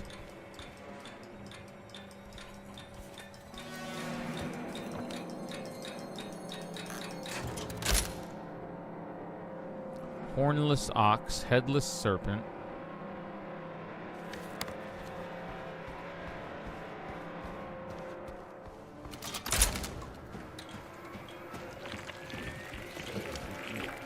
You are dead. You're dead. You're dead. I killed you.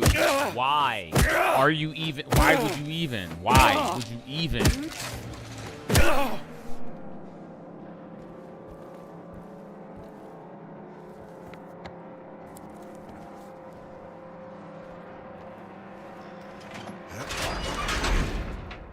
Goofball ass monster.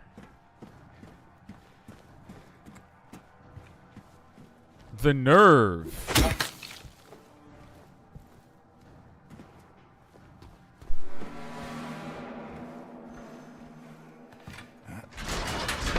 Like, I don't care if you're playing dead and just waiting for somebody to come by. Like, if you're playing possum, that's one thing. You know, do you live your best monster life? There are all sorts of scare tactics that work on all sorts of people, and you know, I am not exempt. But if I have personally put the touch of death on you, if I have personally rolled up on you and beat you to death, don't come back to life. Don't insult me. You know? Don't make me doubt my ability to lay the smacketh down on your Rudy Poo candy ass. Like, cause don't, you know, if I can't rely on my singular ability to beat copious amounts of ass, then I don't know. I don't know what else is supposed to pull me through this experience. You know? I'm dead serious. Don't move the next time I come into this hallway, cause you're dead. Don't do it.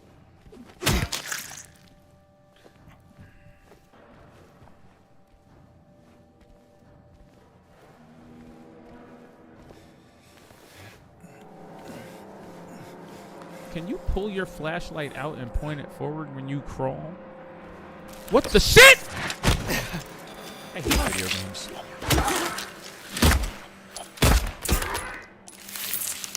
Why are you even moving? Stop it. Stop it. Stop. Stop it. Did anybody else see that thing there? Did anyone else see it there? I swear when I came in here, that thing was not there. And then all of a sudden, I was doing a vertical 69. Like, there was just, oh man. I felt really patriotic with all that spread eagle in my face. Just like, oof.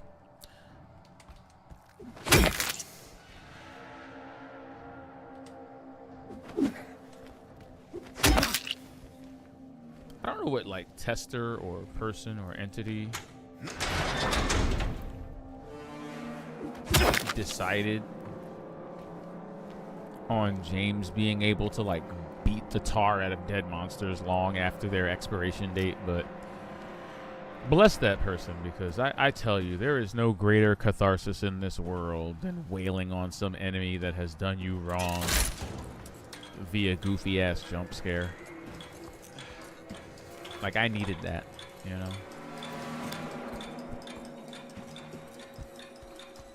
I maintain that leg monster just appeared in my face, though. That was not telegraphed at all. I was bamboozled. Oh, great. That wall has a hole in it. But we'll revisit. We'll put a pin in that. Oh, great. And that door doesn't open. It's not broken. It just doesn't open. Pumbaa? Is that what he wrote on the map? Pumbaa? Eyeless boar. Yeah. That's what they called Helen Keller. Oh, wow. I am so sorry.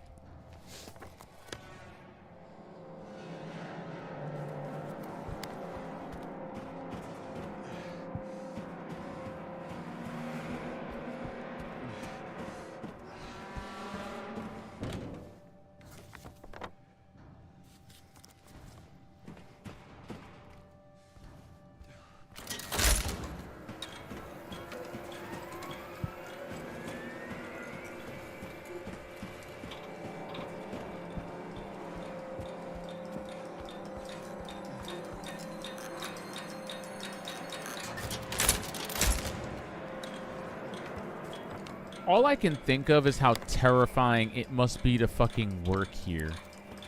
Imagine having to run up and down these hallways at night, flipping switches just to keep them illuminated.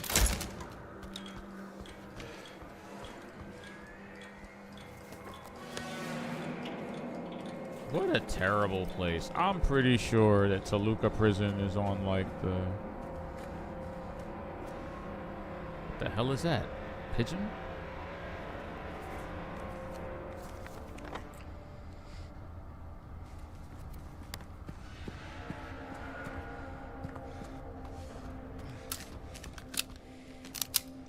I've got 2 health drinks and a syringe. I feel like we're in syringe. I feel like we're in health drink territory. What do you think? I could stand to use a health drink or 2. The inventory screen's not going crazy. Yet. Yet.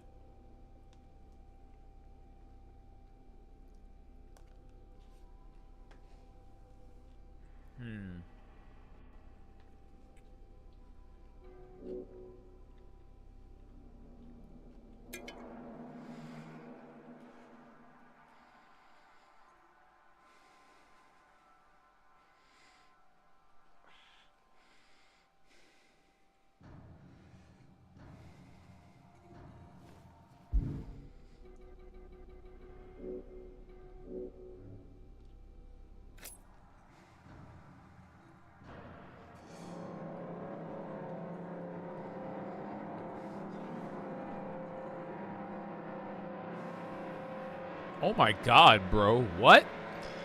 That doesn't look safe at all. James, is that what you've been jabbing into your arm for health? Oh my god.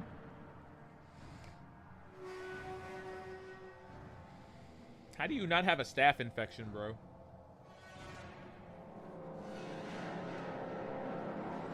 Good lord. Literal crack house needles. Alright. I think I'll just take the drink. There we go. Okay, kids, don't do drugs. Just don't do them.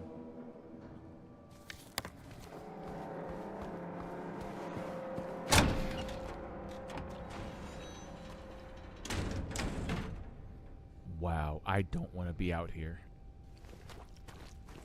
The space is just way too wide open.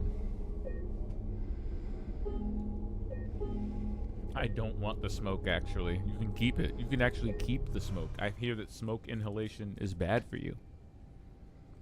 So please.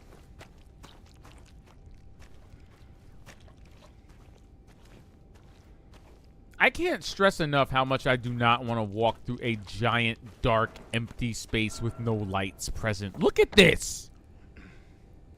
Look at this. It has a save point in it. Doesn't that tell you something?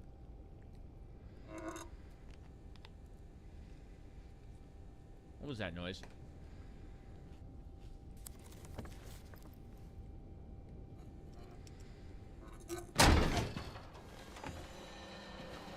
Somehow being in here feels safer.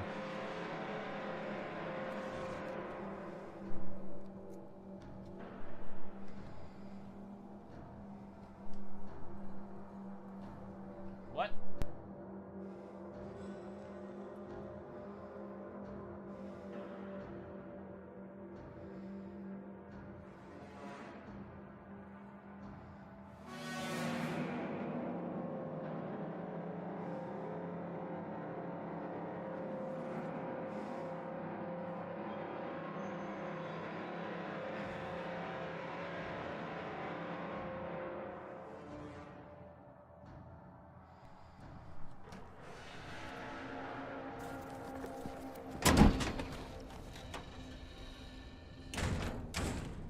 I guess we're doing this, right? I mean, James feels safe. He doesn't have a weapon out. Right? I'm coping. You know what? We got this. I have faith in us.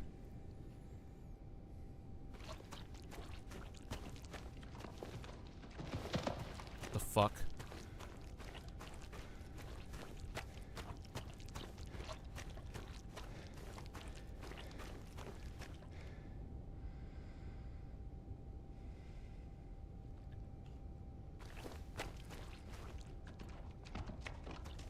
What the hell?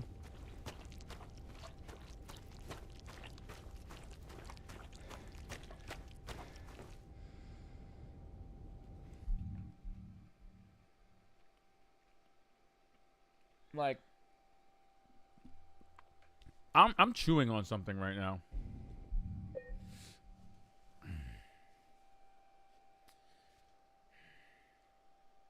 It's my dinner.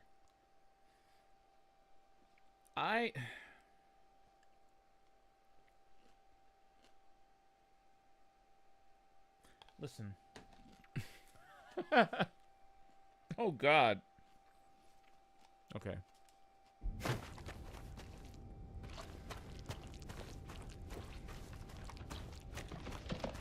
What the hell is running around out here with me? And does it have more than 4 legs? Like, I'm really being messed with right now. Who is fooking with me?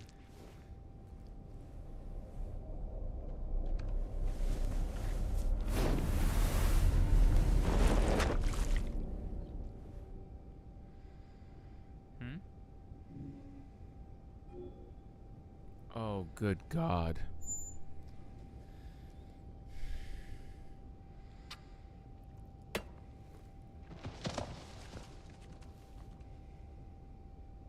They are not going to keep doing that around me while I'm trying to figure this puzzle out, are they? Like, what the hell is running laps around me right now? This is so ass.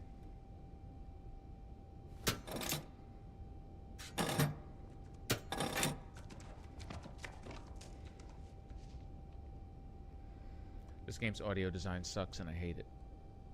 There's no other weights I can use.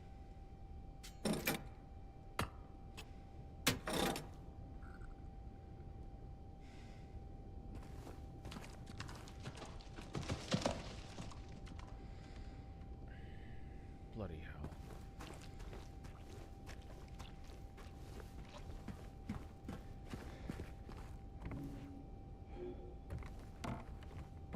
Oh, God.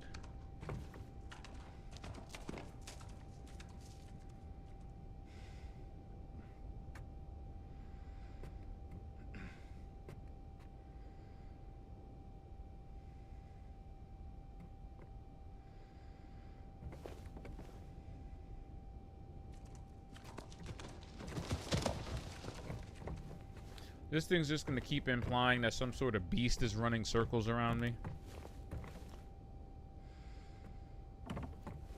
Occasionally choosing to just be really noisy about it like an asshole.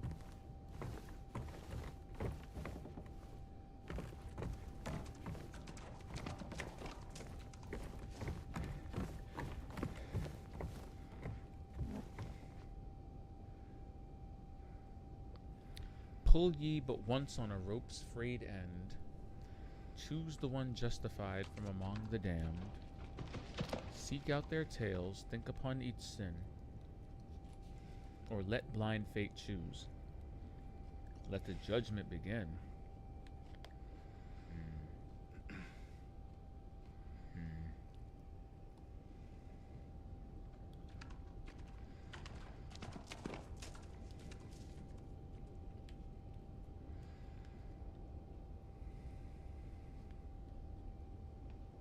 I suppose.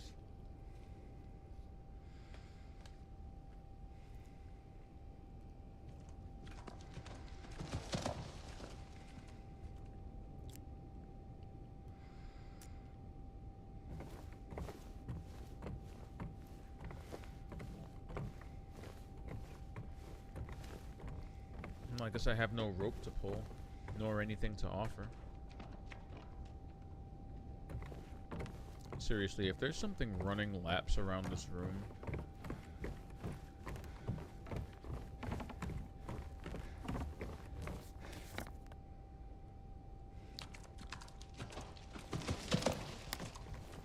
Fuck this. I'm so mad.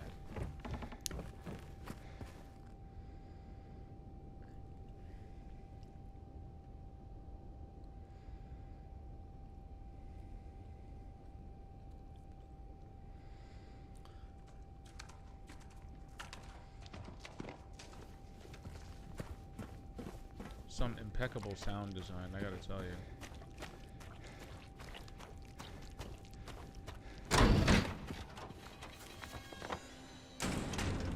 Seriously, I hated that. I'm wearing headphones. It sounds like something is running circles around you.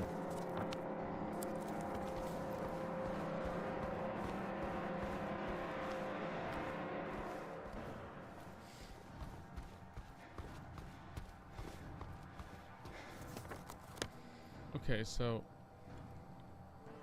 the scales obviously have something to do with the doors that I'm able to unlock.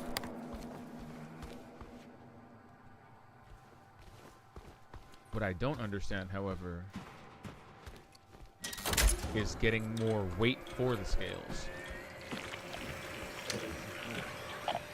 Bro, stop it. I killed you!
jumped me. Absolutely made sure it was dead.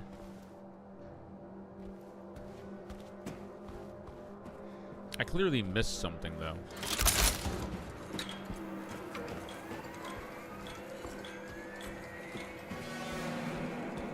This.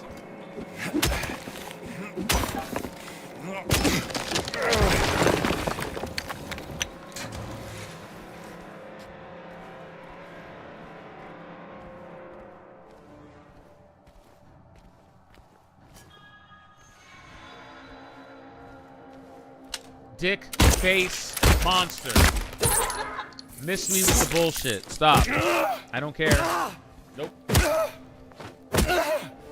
Just crouch in there. Just crouch in there. Like I can't see you.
Disgusting.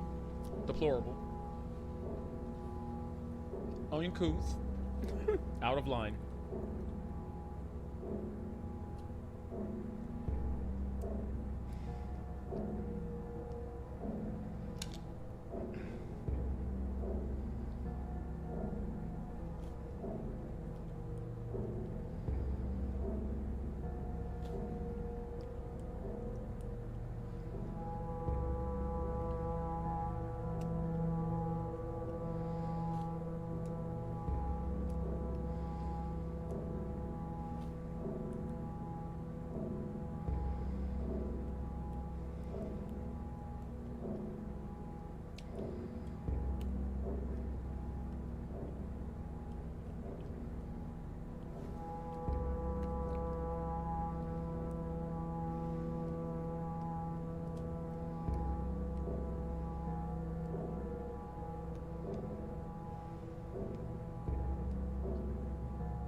That's weird.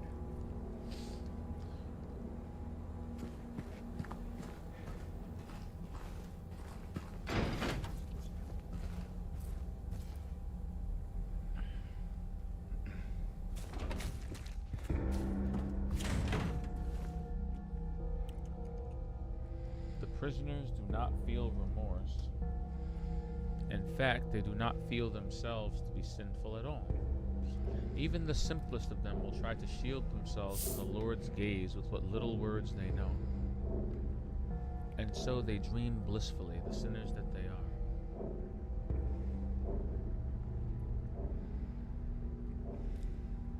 For no matter how foul and loathsome one's existence may be, human nature abides.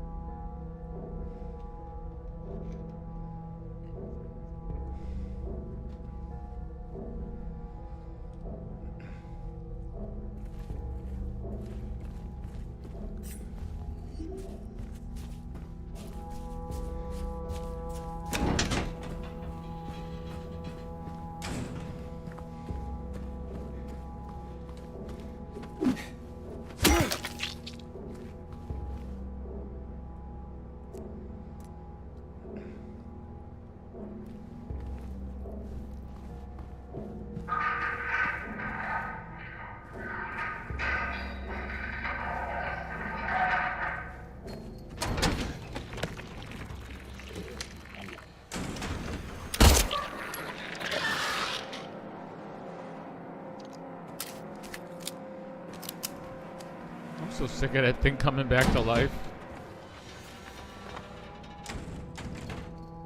At this point, I'm convinced it's some kind of weird-ass glitch. Whatever. Now that I have the heavier weight, I can go out there and start actually messing with the scales in a meaningful way, so...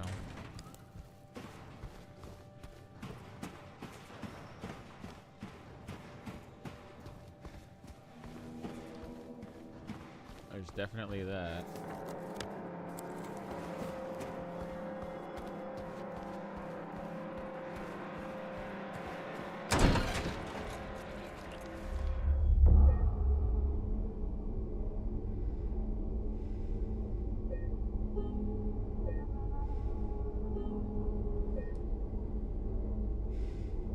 What would be really funny is if you could see whatever was in there run behind him while he's standing there. That would freak me the hell out.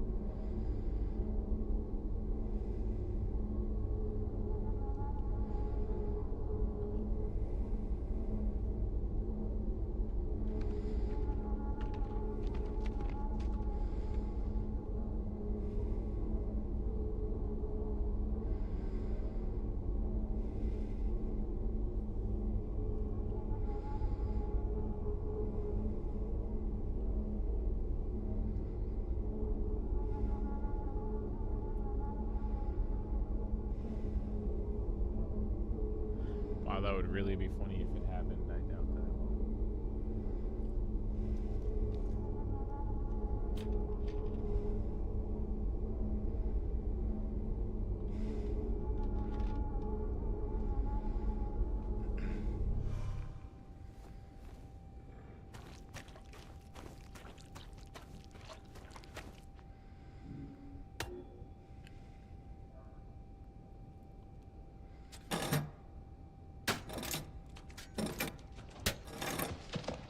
This audio design can kiss my ass.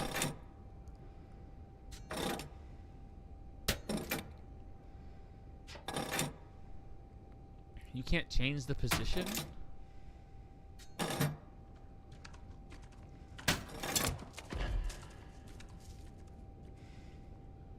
Okay, that's the snake door. Headless serpent, I suppose, is the next meta.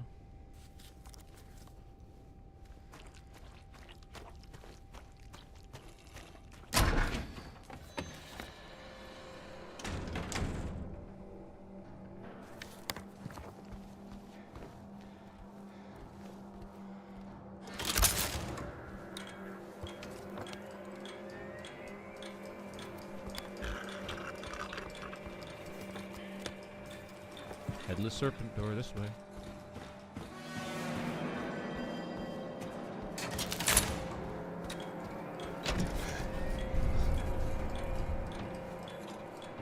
I had a strong feeling that's how these doors opened.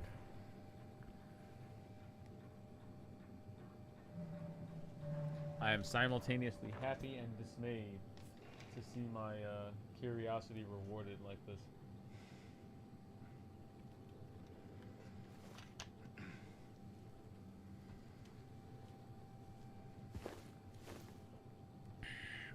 I don't know about you, but I'm feeling kind of cooked right now.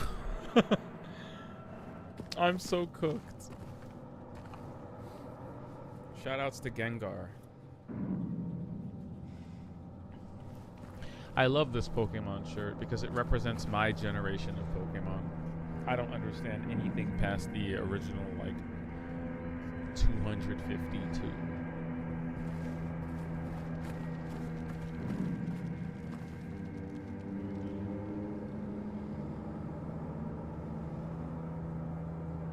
They're climbing the walls.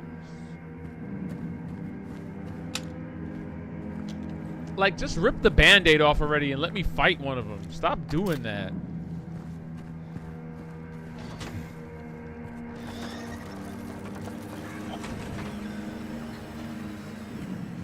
Just keep putting it in alternating rooms, having it climb on ceilings like some kind of hypersexual chupacabra. It's like, I don't like this. Just let me shoot it in the thigh and be done.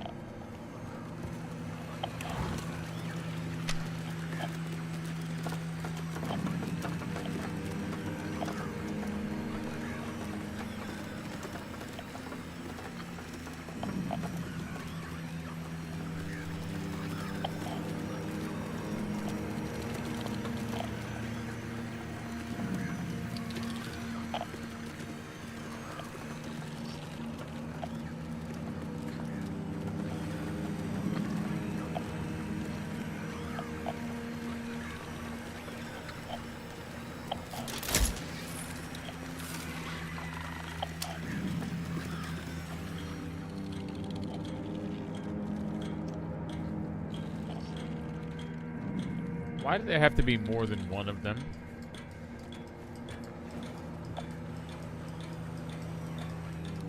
Effective immediately, it is absolutely mandatory for everyone to familiarize themselves with the revised generator maintenance menu. We all remember what happened last time there was a spike, though I'm certain most of us would very much want to forget. We will not have another incident. Given that there's no one here now, I'd say they didn't keep that promise. Shoutouts to the working class. You know, they make promises they can't keep. Upper management doesn't care if we lose limbs as long as they get their cut. Harsh reality.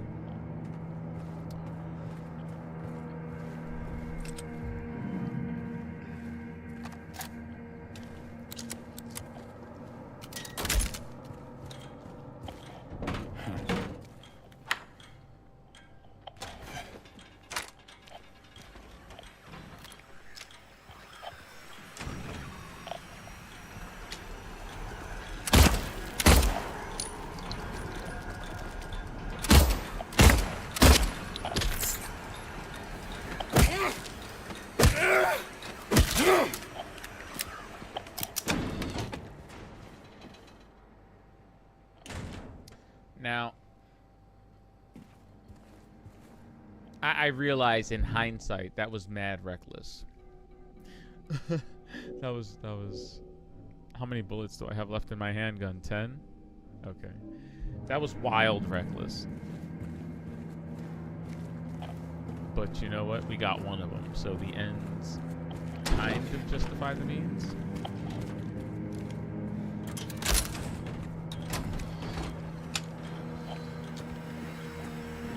Like, again, I just didn't want the fucker to jump on my face.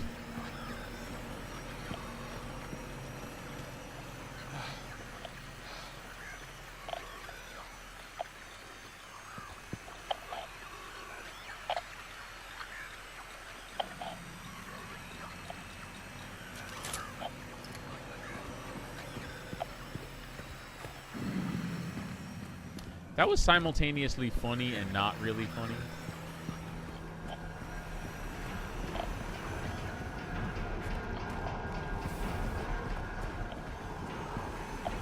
Like, it was funny in that way that deeply uncomfortable things are funny. Like, I want to laugh to take the edge off of me being uncomfortable kind of funny.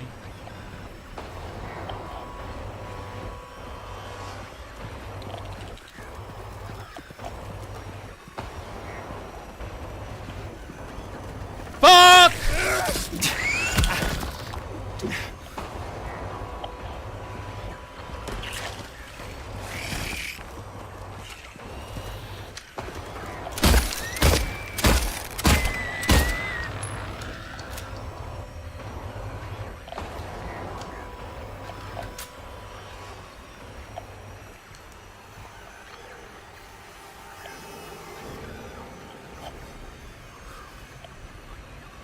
What is this music?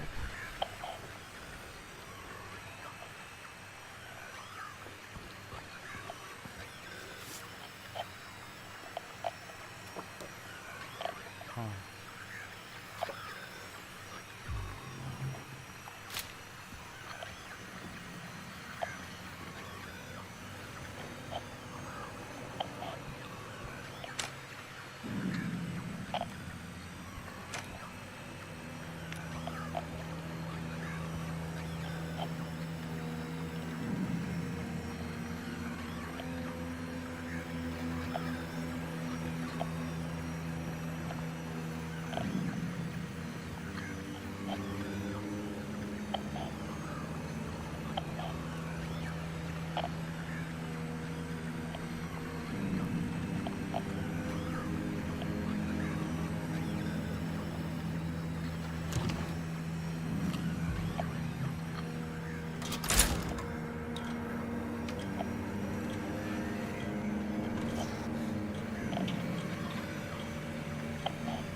What's crazy is that they don't seem to do anything until you spot them.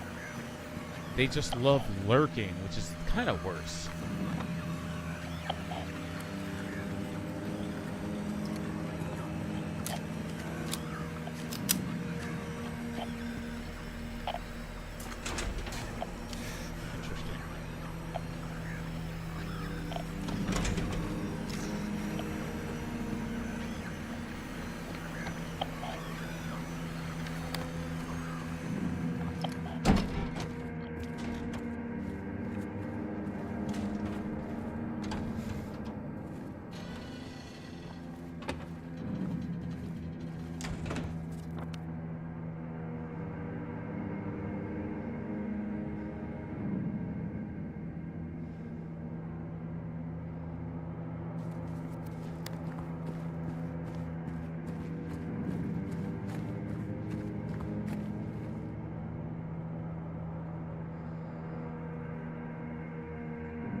Holy heck. Alright, I'm gonna need a quick moment. I've been sitting here the length of a feature-length film. I will be right back.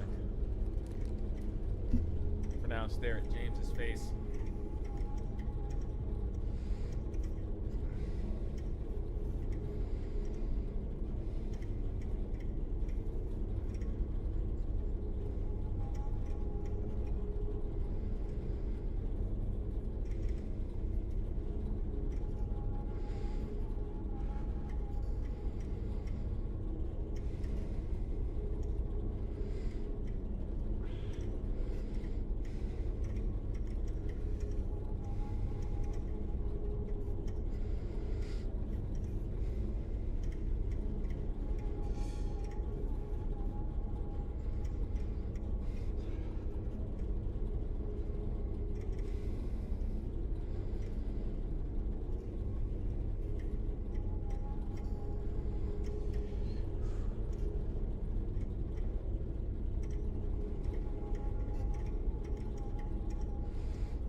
Okay. Okay. I was able to stretch my legs a bit. Get my tailbone back in working order. Realistically, we should be calling it soon, but I think I'll stay around a bit longer and we'll explore this prison at least until oh wow, no, it's pretty late. It's pretty late.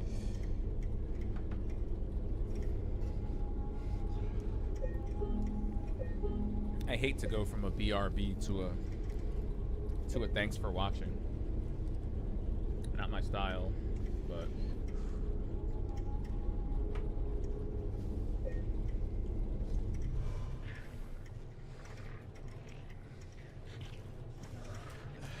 let's at least see what some of this weird shit does before we call it a night. Let's at least get a feel for this prison.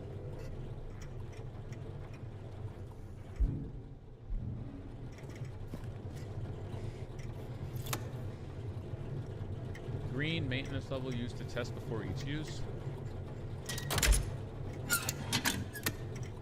Yellow, optimal, maintained for safe operation. Red, do not operate.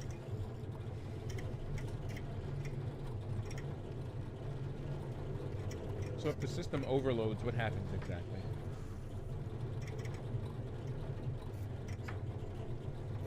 You know? How bad could it be? And oh,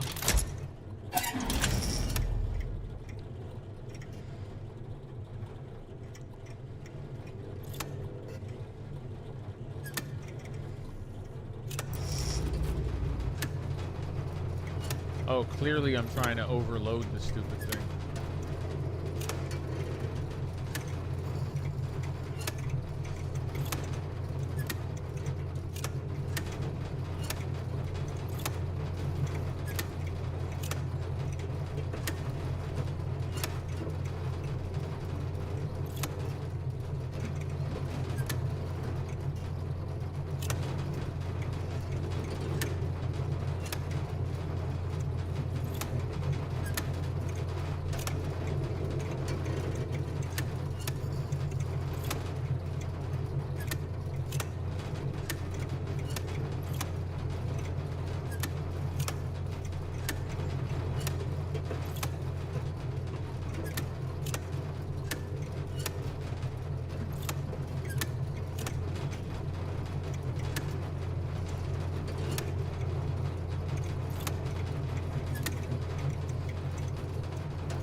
Ah, so close and yet so far.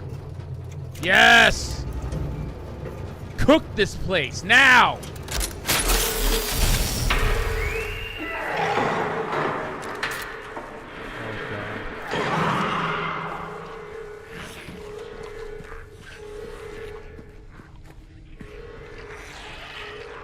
Oh god, whatever I did, I'm just gonna hide in here.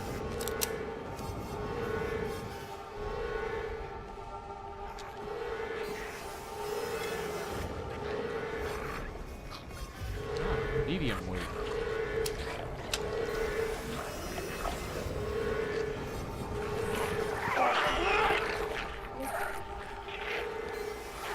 What a diabolical visual.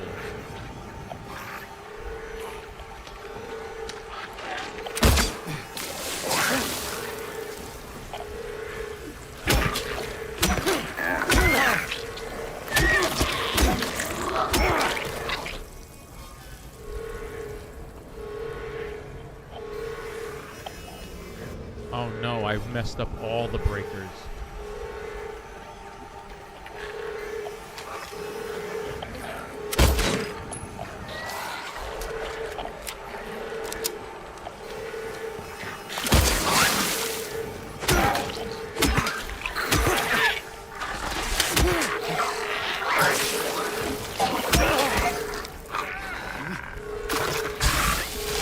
sound effect it just made is straight out of the old Silent Hill. That.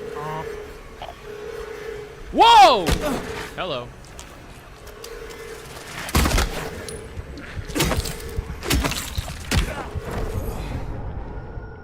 I shouldn't have. I tried to heal. I tried to heal in the middle of the fight. I tried to heal. Spider mannequins thrive in darkness. Well, that's a fucking lie. That's actually not true. I think spider mannequins freak out when you shine lights on them. But other than that, it's just a quick way to see what's about to attack you before it attacks. I can't see shit.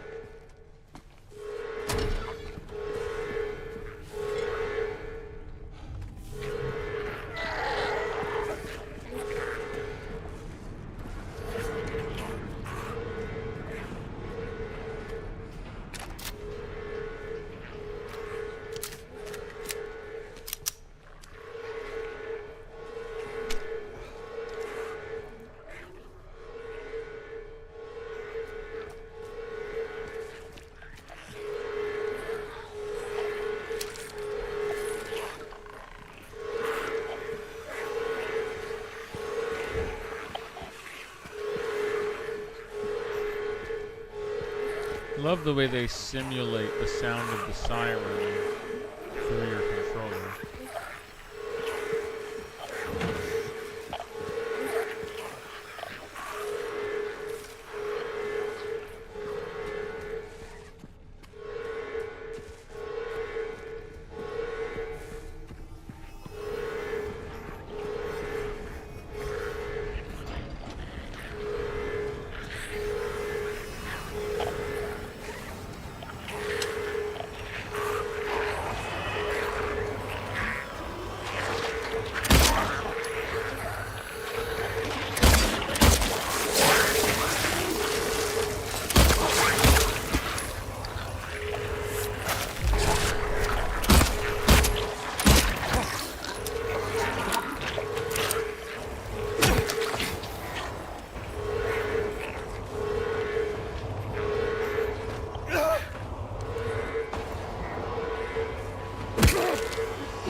Go taunt someone else through the bars.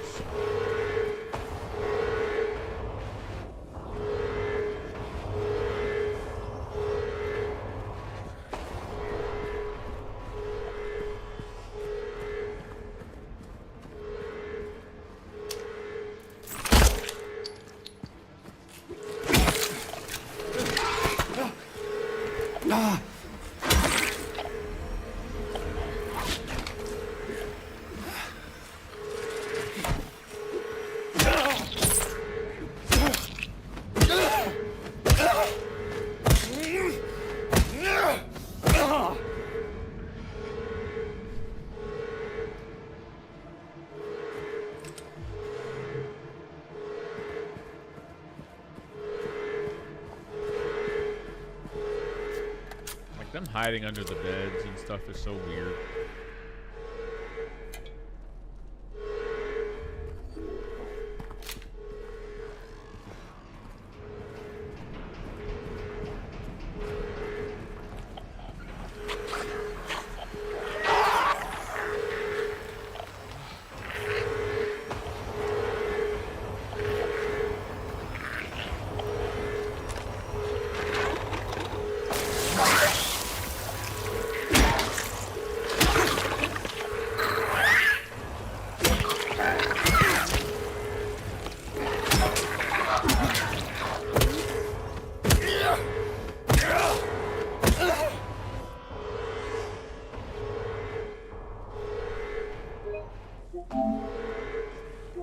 That's a great scene.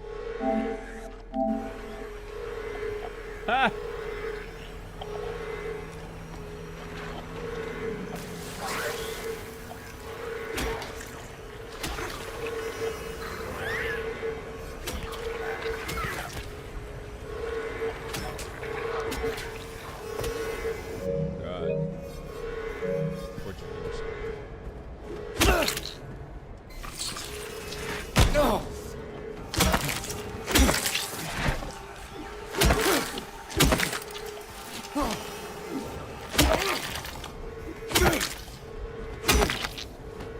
have known there would have been another one under the bed.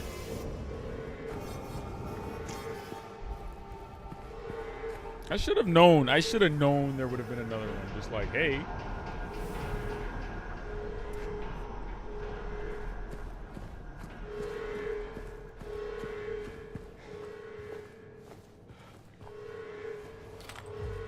Again, placement and intent are everything. These monsters are hiding around corners, looking for James.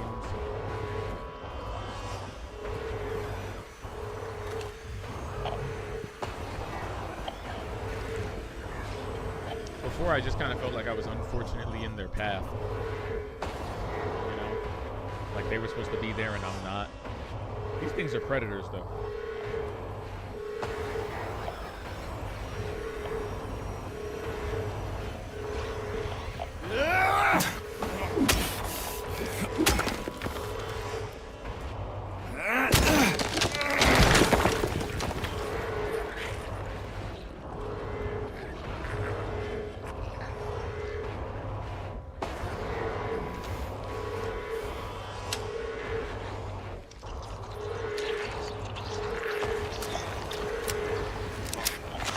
Lord!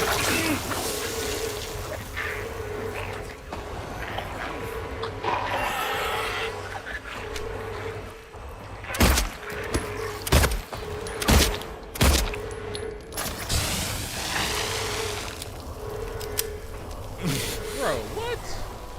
Get out of here.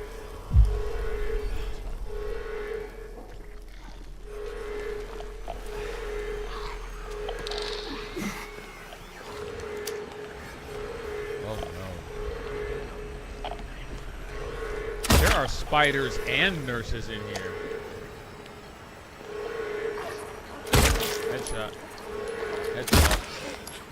And headshot.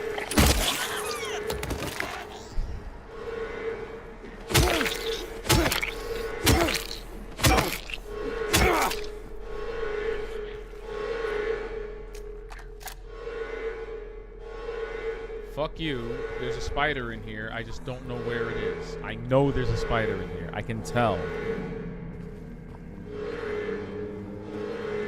I swear I saw one crawl away earlier. When I first came into the room, I saw one crawl away. What is that?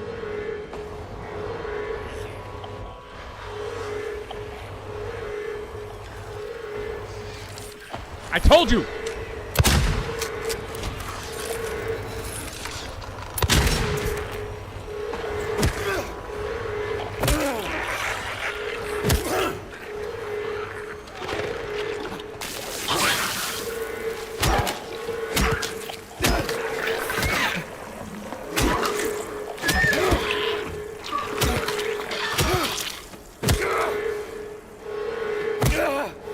Listen, if there is anything Silent Hill will make you do, it's trust your ears.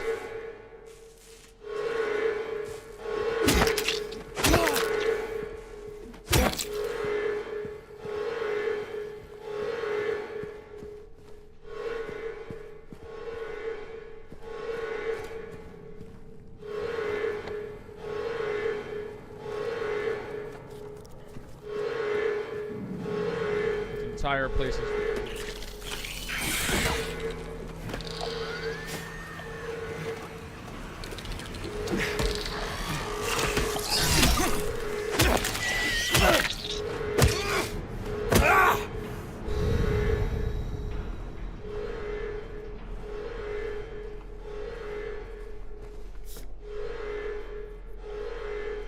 months to go.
so strange.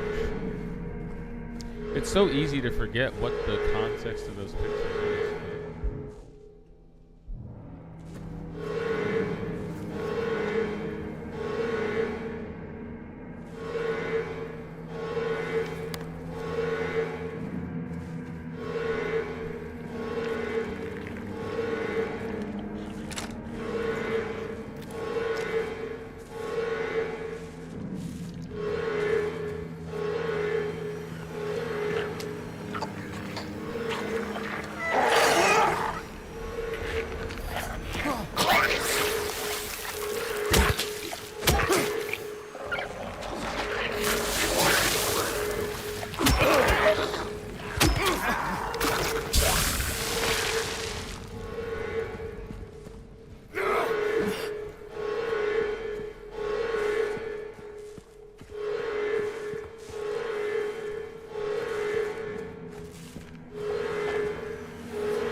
Nah, dude.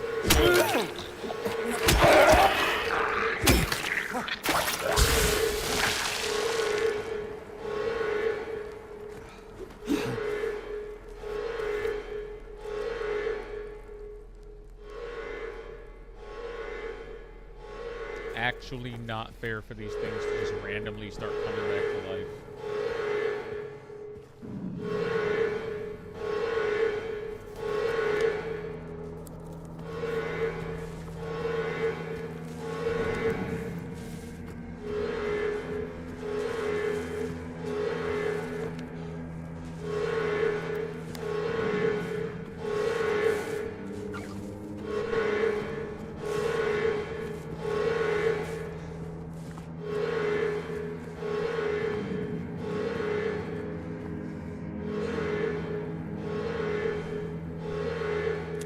I was just about to ask, how am I getting out of here?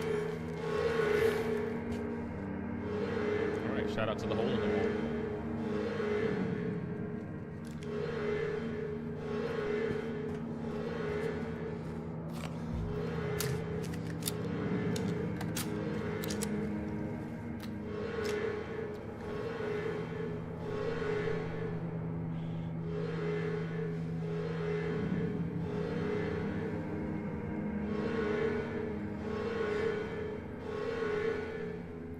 During last night's execution, the prisoner, assumed to have been disabled, simply stood up and approached the chair without any assistance. From now on, take the utmost care when reviewing our prisoner's medical history. Guards need to be made aware how capable the prisoners are in order to avoid any incident.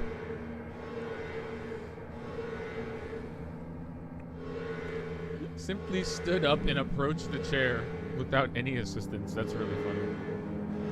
I mean, it's not funny, but it's funny.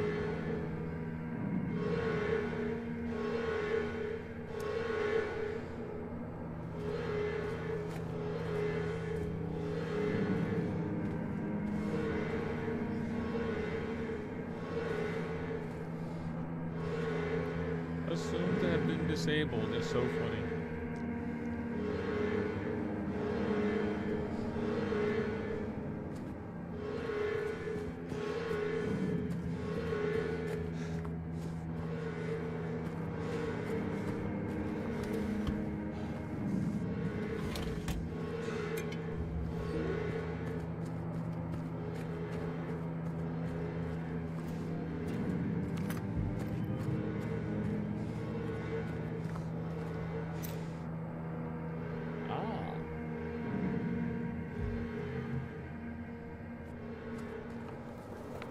Plot thickens.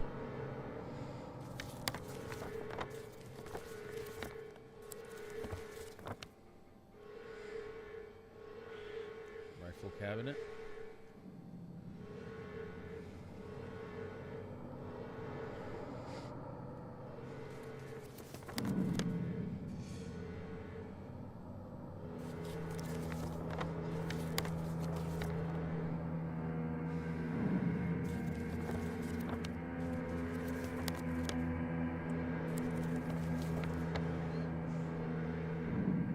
This place is unbelievably huge.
All right. Well, at least we got the key for the armory, right? I think that's what we've got going on here.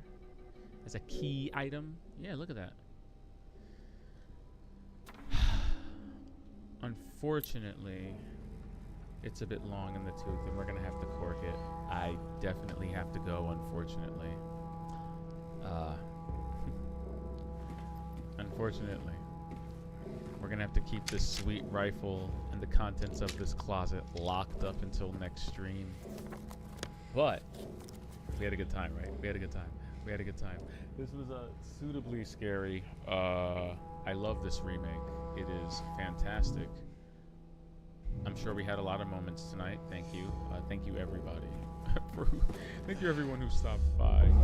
Shout outs to my peoples. Shout outs to Frederico304. Shout outs to my man Benya. Thanks for stopping by, man. It's always a pleasure when you come by the streams. Love talking to you. Gotta chill sometime. Shout outs to AH Life. Thank you for popping in and saying hey. And shout outs to the rest of you that just lurk out there in the world. Y'all are just lurking out there. But thank you for taking your time and your energy and investing it into my stream. Thank you for listening to my crazy ramblings. I appreciate all of you. That'll conclude tonight's stream. That'll conclude tonight's Silent Hill 2 session. And until tomorrow's, or the day after's, or whenever we drop back into this on stream, please, my friends, stay safe. Do not look these creatures in the eye. And have a great night. May you encounter survival horror masterpieces of your own. Until we convene again.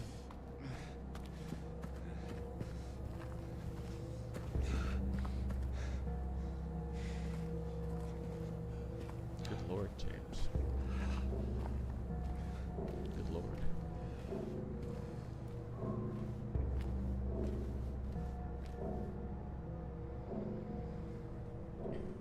No, really, seriously.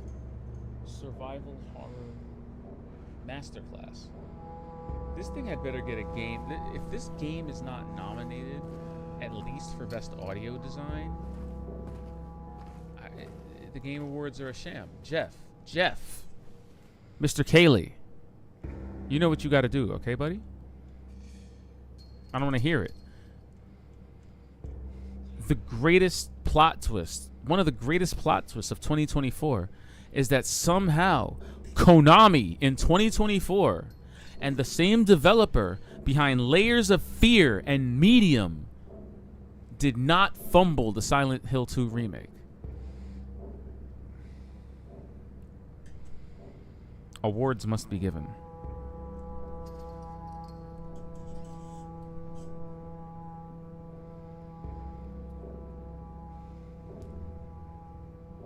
I'm just saying. Awards.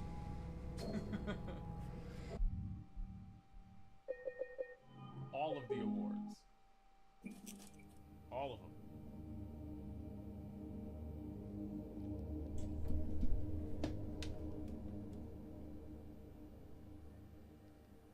Good night, my fine feathered friends.